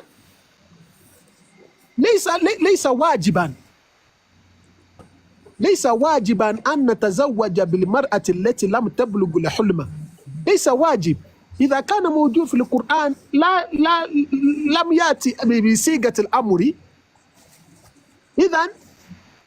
إذا كان في عرفنا هم ينظرون إلى هذه الآية كأننا يعني نتزوج السيجارة وننكح عليهن،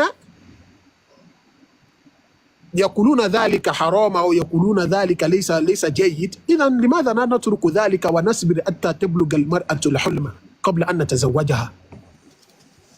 إذ ليس أمرا وليس واجبا علينا. حسنا، أنا لم أقل ولا لا يمكن أن تجد أي شخص يقول أنه فرض. تمام، تفضل. الحمد لله. لا يمكن أن تجد أي شخص عاقل يقول أنه فرض أن تتزوج التي لم تحض، أن تتزوج الصغيرة. لكن وماذا نقول؟ لكن انتظر. لكن هنالك من يقول أنها من السنة، وأنه الرسول أوصى بزواج الأبكار والصغار، وهذا موضوع آخر. موضوع هذا هو، وإننا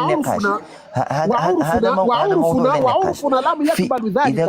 إذا كنا نتكلم عن الشريعة والأعراف، العرف لن يأتي فوق الشريعة، فالشريعة غالبة لكل شيء. وفي الشريعة الإسلامية الشريعة الإسلامية نكاح الصغيرة واجب، يجوز، لا حرج فيه. وهذا هو المشكل الذي نحن لدينا مع الإسلام، أنه بعض الأفعال اللا أخلاقية مثل زواج الصغيرة والعبودية وتعذيب وقتل المرتد وقطع يد السارق والكثير من الحدود، هي أفعال لا أخلاقية التي الإسلام أباحها. الإسلام لم يقل لك أنه إذا لم تتزوج بالصغيرة يزج بك في جهنم وبئس المصير، لا. صحيح. لكن الإسلام أعطاك الاختيار في أن تتزوج الصغيرة. إذا كنت شخص مريض، إذا كنت شخص يحب الصغار، فالإسلام هو دين ممتاز لك، لأن الإسلام يقول لك لا حرج عليك أن تتزوج الصغيرة، ولا حرج عليك أن تطأ الصغيرة. وما هو العيب في ذلك حتى نتحدث عنها الآن؟ وهم ينظرون إلى هذه الآية كأن الإسلام غير صحيح، لأنهم يقولون الآن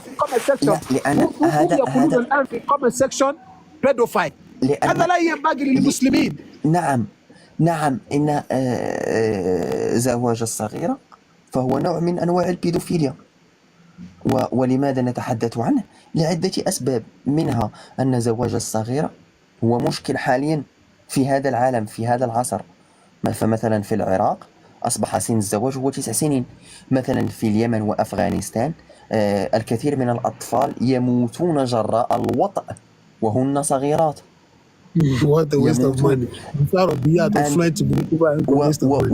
وممكن أن أذهب وممكن أن أقول لك من تجربة شخصية ومن عائلتي أنا شخصيا، جدتي تزوجت وهي عندها 8 سنين، أمي تزوجت وهي عندها 15 سنة، وهذا أصلا يعتبر بزواج Can you الصغيرة. update us what he's trying to say soon? Because I don't want you to waste your time too much. You know, you managed to get your degree. Don't let anybody belittle you. That's what he's doing. Actually, he agreed about everything I said. Give me a second to try to translate what happened. So I gave the tafsir of 65.4, and also I went to 33.49 just because we are doing the methods of how we do tafsir the Quran, and we're gonna take the ruling of the marriage of children. We went to this one. I read for him the tafsir in Arabic. There was pretty much no difference even in the English translation.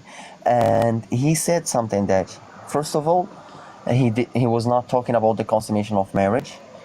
And he did agree about what I said, and what he said, that if it is permissible and some people are allowed to do it, and some people don't want to do it because it goes against their culture and against their morality, so why we are talking about, why we are gonna talk about it as a huge problem, and it debunks Islam. And I'm trying to explain to him, I'm gonna I have to translate, I have to switch up to English right now, why it does debunks Islam and why we speak about child marriage. Because as I told you, brother, we have Muslim countries, like in Iraq, the age of marriage is 9 years old right now. They passed a law. In Afghanistan, they marry children. As I told you, that my grandfather married my grandma when she was 8 years old. And to your surprise, to even shock you, by the age of 12, she already had 2 children and a miscarriage. By the age of 12. As you were talking about the culture, if we're gonna talk about the culture would not override the Sharia. The Sharia will override everything. In the Sharia of the moral example, Muhammad and his God, it gives us the permission to marry a prepubescent. Jeffrey Epstein would love to be a Muslim. P. Diddy, he would love to be a Muslim. Why? Because simply they are PDF files, and this religion hugs and welcome PDF files. It actually tells them that ya la haraj alaykum. There is no problem to marry a pubescent. That's not true, sir. I'm sorry. Why? So the thing is Why that it's not I true? never wanted to talk about the consummation. Like, okay, if you marry a small lady, like 9 years, 10 years old. So the issue I have here is that before you can have intercourse or have intimacy with a lady that is this age, definitely there's rules and regulations of Islam on No. it. It's not No. that. It's not just the ayah. I'm sorry. There is it, sir. It's not just the ayah on the screen or the verse that, okay, the Quran said or the hadith said you can marry a lady. I accepted that 100% because it's the Quran. I'm Ms. sorry. Jabola, And the this is why I'm second thing saying is that that I'll defend Islam better than the sir. Muslims. I'm sorry. Let me say this, sir. And the second thing is that we are having issue with the verse of the Almighty Allah and the hadith of our Prophet sallallahu alaihi wasallam. But do we know that in this life, in this world we are now, if we don't have any, if we are trying to deviate from what Almighty Allah has explained to us in the Holy Book or in the Quran, and we are not trying to understand it as it is, or we are having issue with this, definitely there is another thing. There is another horrible things that is even worse. I can't even say this is worst because this is the word of Almighty Allah. But there's another horrible things that is very, very worst in the Western world. What do you want to say about this transgender? About you can have as a guy you can. I'm sorry, sir. As a guy, you can decide. You can just wake up today and decide that you want to be a woman. I don't like to interrupt people because I don't like to be interrupted, but I already managed to go beyond the first fallacy you committed and the first problem you committed, but I'm not gonna allow you to waste my time and to go do whataboutism and look, the West have problems. I don't care about the West. To hell with the West. And to hell with Islam. Like for me, it doesn't matter. And Islam? two wrongs doesn't make it all right. yeah, to hell with Islam. I don't care. Two wrongs doesn't make it all right. If you're gonna go tell me that So the to West hell has a with the problem, West yeah, and to I hell know the with West has a Islam. problem, but we So are talking about the what Islam. is We're not guiding talking you? about the What is West. guiding you? Please What is allow me guiding to you in finish. this Please, life? please, please allow me to No, finish. I just want to Allow me ask a question so that you can answer it together. You said to hell with Islam, to hell with Islam, what to hell with everything. So what is guiding you in this life?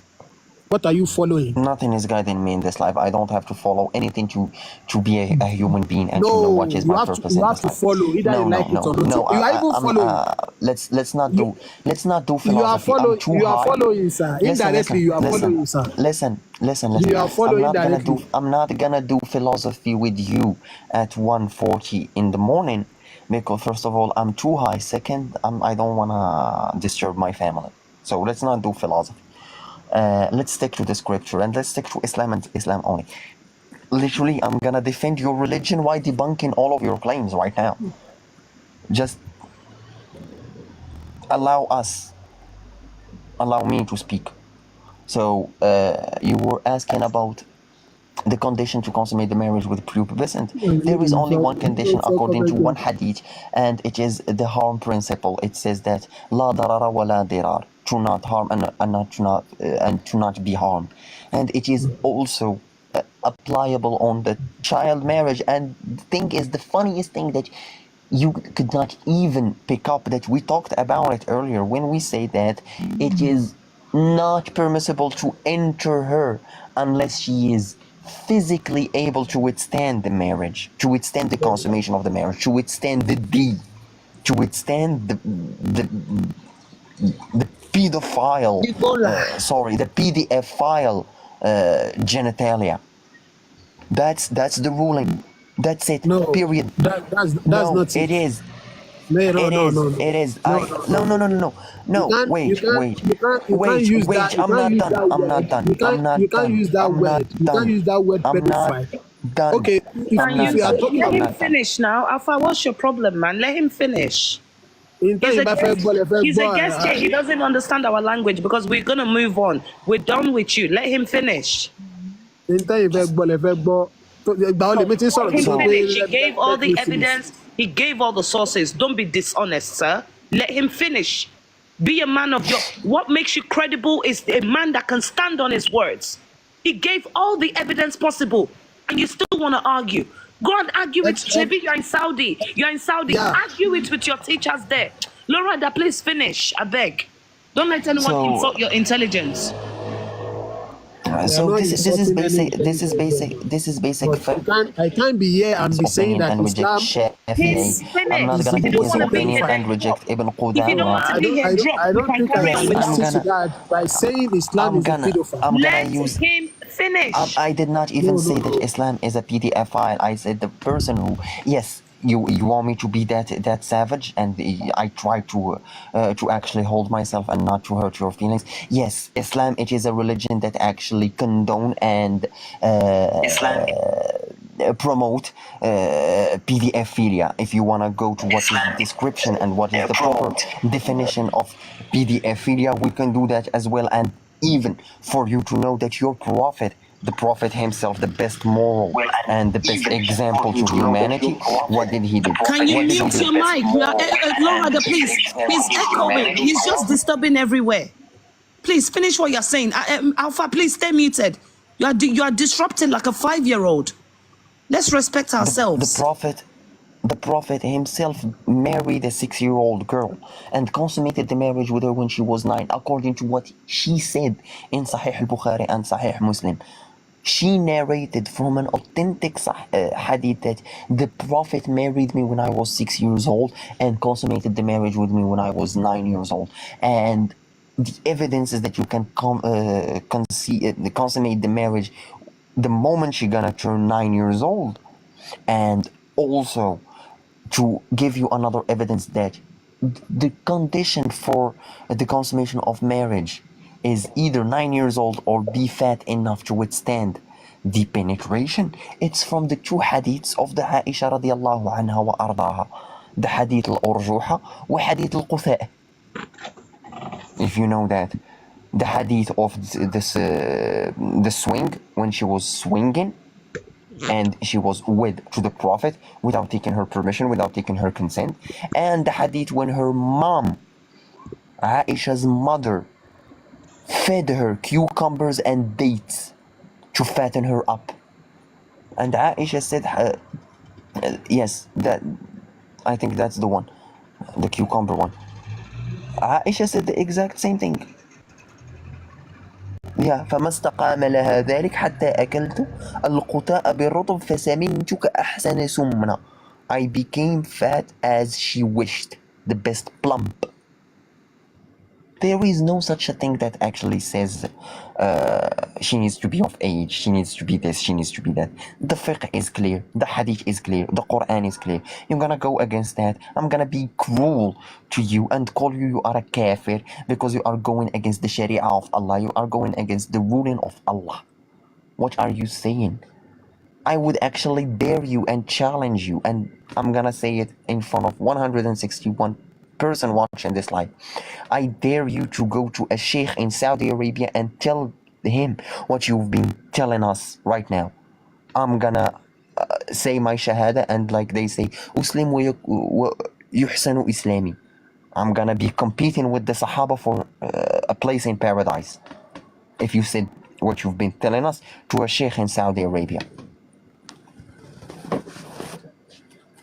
You're committing kufr. Thank you so much. Also to prove to him that his prophet actually advised to marry young. The hadith of Jabir, when Jabir was rushing to go back home after a battle, and the prophet asked him, why are you rushing? And he said, I just got married. Then he asked him, did you marry a virgin or an old person? He said, no, an old person. Then the prophet told him, you should have married a virgin because you're gonna play with her and play with you. Play with her. You want me to even describe you how much your religion is so bad? Even the fiqh says if you cannot consummate the marriage with her because she cannot withstand the wata, she cannot withstand it, you're gonna be shocked what you can do to her. You can pleasure yourself using her thighs, which we call al-mufahada. You can use her hands to masturbate. This is what you can do. You can kiss her. You can suck her little tongue. You can do whatever you want. You can pleasure yourself because she is your wife and she is your halal. This is what your Islam says. And you're gonna tell me that you would not listen to me because I'm gonna call your religion, it's a PDF religion? Yeah, I have all the right to say that.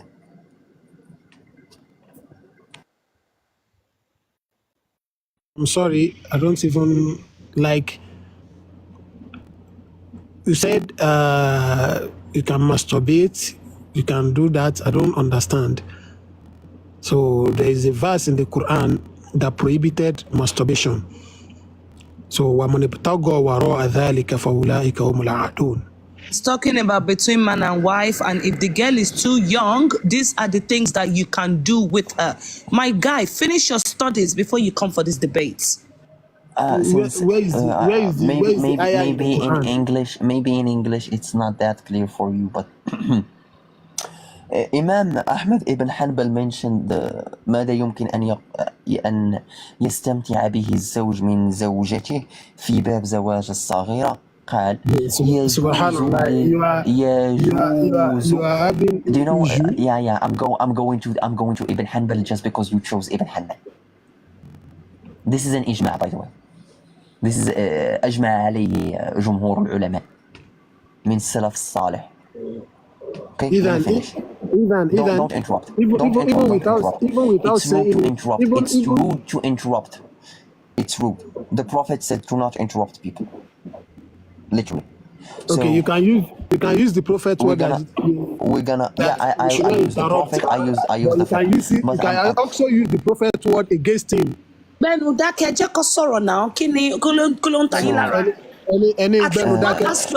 Ask your teachers if what he's saying is wrong. Then you come back tomorrow. You are just getting defensive for no reason. Let him speak. Moderator, please, Olowa, make me moderator. We don't need to remove you. Pay attention, listen, and learn. Ibn Hanbal said يجوز You للزوج never أن يستمتع بزوجته فيما أحلل الله والاستمتاع بدليل الآية في سورة البقرة نساؤكم حرث لكم فآتوا حرثكم كيف شئتم. أوكي. وفي مسألة استمتاع الزوج بزوجته الصغيرة التي لا توطأ يجوز له بالمفاخذة وتقبيلها ومص لسانها والاستمناء بيدها.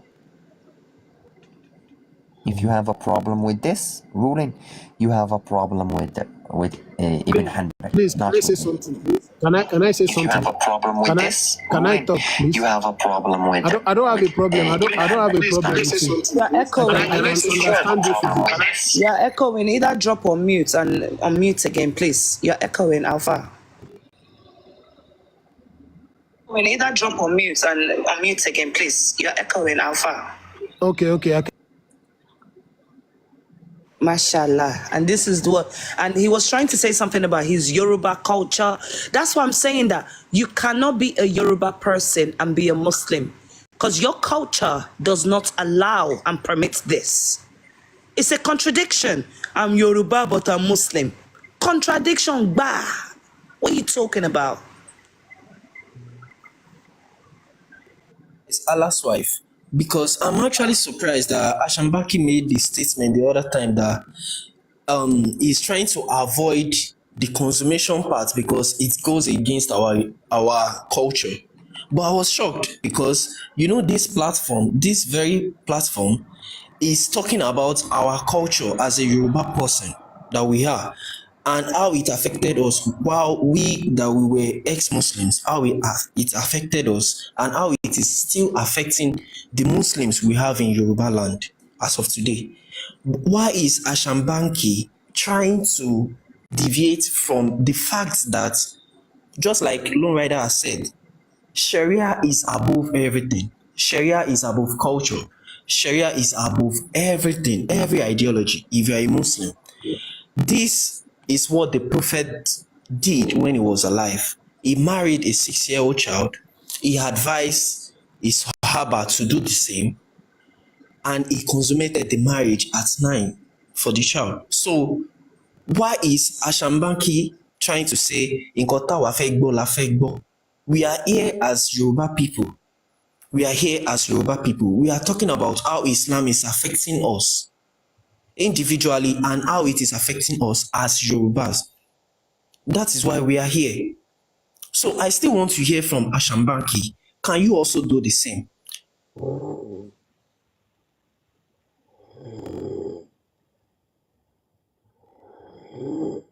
Question is for you. Can you marry and consummate with a child? Please answer the question. I understand what Question is for you. Can you marry and consummate with a child? Please answer the question. I understand My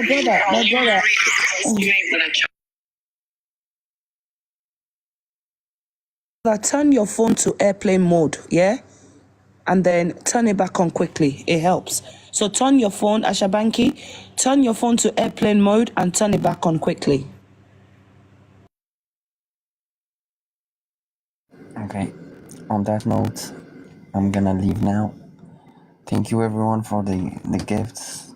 Thank you, Ms. Jibola, for inviting me.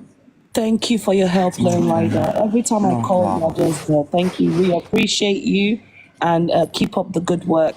We can never stop speaking about this. So when people cry and say you hate Islam, we are Islamophobic, nah, we keep moving. Thank you, Lone. culture.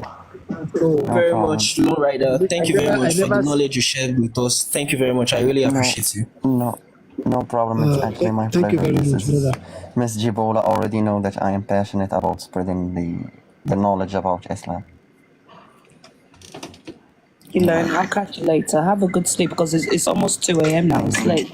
All right. Yeah. Take care. Bye. Bye-bye.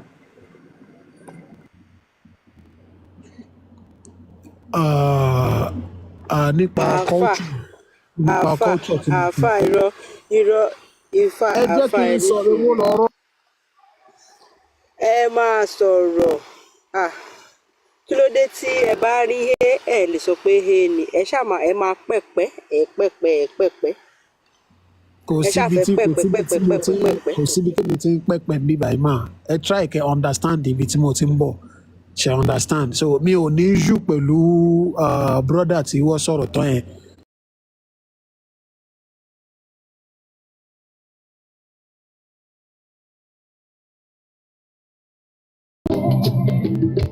Ẹ̀gbọ́n mi ò òyì kọ́kọ́ lóko.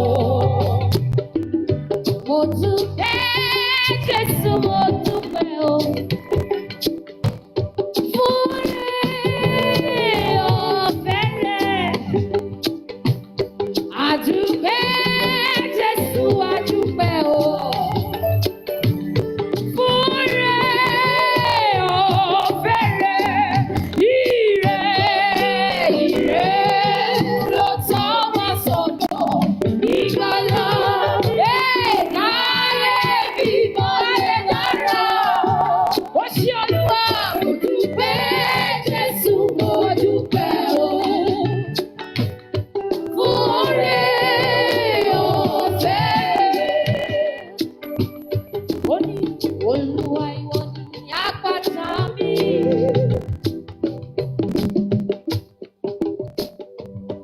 Ẹ̀rù kí ó bá mi nígbà tí èmi bá képe ọ́. Yóò dá mi lóhùn. Olúwa ìwọ ni àpáta mi. Well, he has not given us the spirit of fear, but of sound mind. Ẹ̀rù kí ó bá mi nígbà tí èmi bá képe ọ́. Yóò dá mi lóhùn. Ògo ni fún Baba, ògo ni fún Ọmọ, ògo ni fún Ẹ̀mí Mímọ́ mẹ́ta lọ́kan ìjìnlẹ̀ ìfẹ́. Elédùmarè Baba, ìbà rẹ lọ́jọ́ mi o. Ọba tí mo rẹ̀ lọ́kùn, lápò wá sí wà lẹ́yìn Baba. Má jẹ́ kó ní ìwà rẹ̀. Àmì bẹ̀bẹ̀ lọ́dọ̀ rẹ̀. Orí ẹni tó bá gbẹ́kẹ̀lé ọ. Ìwọ ni mo lọ. Ó wá ní pé, "Hey, Bàbá mi ti sọ̀rọ̀ mi láyé." Jésù Kristi mo dúpẹ́ o ṣeun, o ṣeun, o ṣeun. Gbogbo òkè ìṣòro mi ti di pẹ̀tẹ́lẹ̀. Hallelujah. Ṣó ti sọ mí lẹ́dàyọ̀? Bàbá mi ti sọ̀rọ̀ mi láyọ̀. Pẹ̀lú ìgbàgbọ́, Jésù Kristi mo dúpẹ́ o ṣeun, o ṣeun. Gbogbo òkè ìṣòro mi ti di pẹ̀tẹ́lẹ̀. Hallelujah. Tó bá kórè Olúwa. Amen.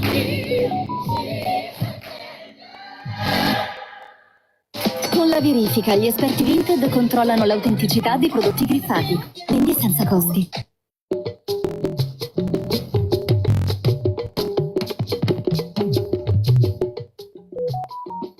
Tó bá kórè Olúwa o. Àti wọnú ijó lọ nìyẹn o. Tó bá kórè Olúwa o. Bóyá tú kẹ̀kẹ́ yìí tó tilẹ̀ ó yá. Kórè Olúwa. Kórè Olúwa. Tú kẹ̀kẹ́ yìí tó tilẹ̀ ó yá.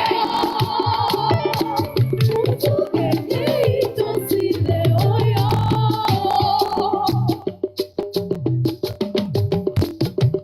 Tó bá kórè Olúwa o. Tó bá kórè Olúwa o. Bóyá tú kẹ̀kẹ́ yìí tó tilẹ̀ ó yá. Kórè Olúwa.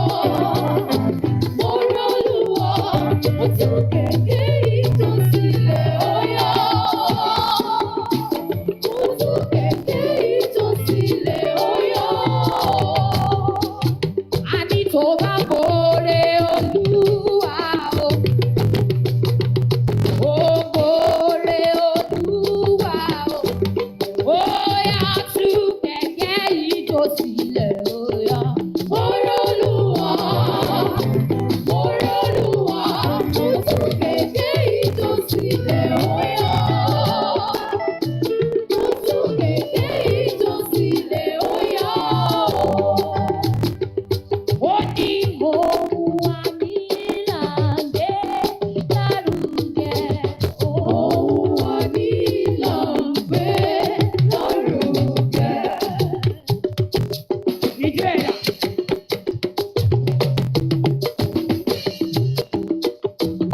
Ohun àníláńgbé lárugẹ. Ohun àníláńgbé lárugẹ. Ẹ bá mi gbé Jésù yìí lárugẹ. Ohun àníláńgbé lárugẹ. Ó yá gbígbéga.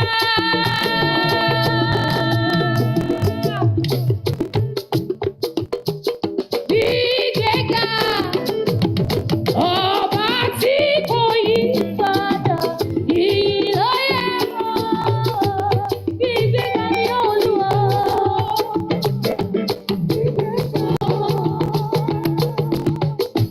Ọba tí kò yí padà, ìyìn ló yẹ ọ́. A ní ohun àníláńgbé lárugẹ. Ohun àníláńgbé lárugẹ. Ẹ bá mi gbé Jésù yìí lárugẹ. Ohun àníláńgbé lárugẹ. Mímọ́ l'Olúwa, mímọ́.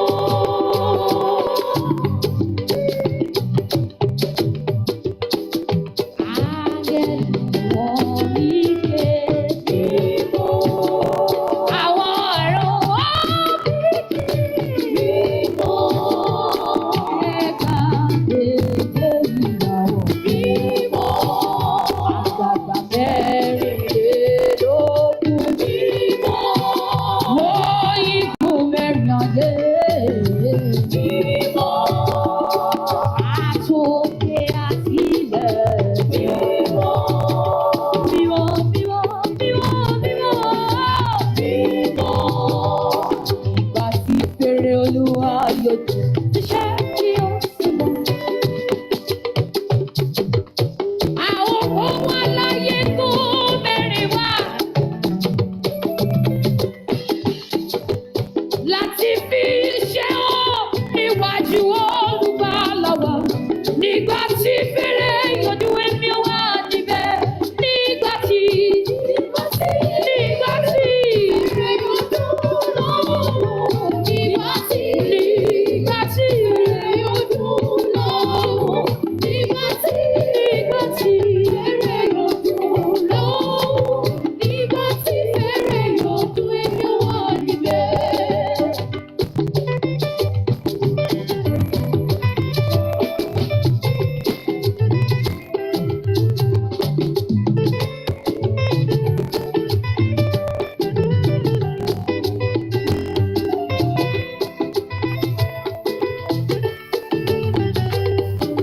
Ó ní àwọn yóò máa kọrin látòwúrọ̀ títí di alẹ́.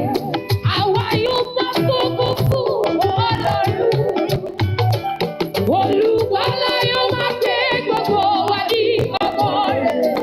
Nígbà tí fèrè yọjú èmi wà níbẹ̀. Nígbà tí fèrè yọjú lọ́wọ́. Nígbà tí fèrè yọjú lọ́wọ́. Nígbà tí Olúwa. Nígbà tí fèrè yọjú èmi wà níbẹ̀. Àwa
tọ́ka sí káwé.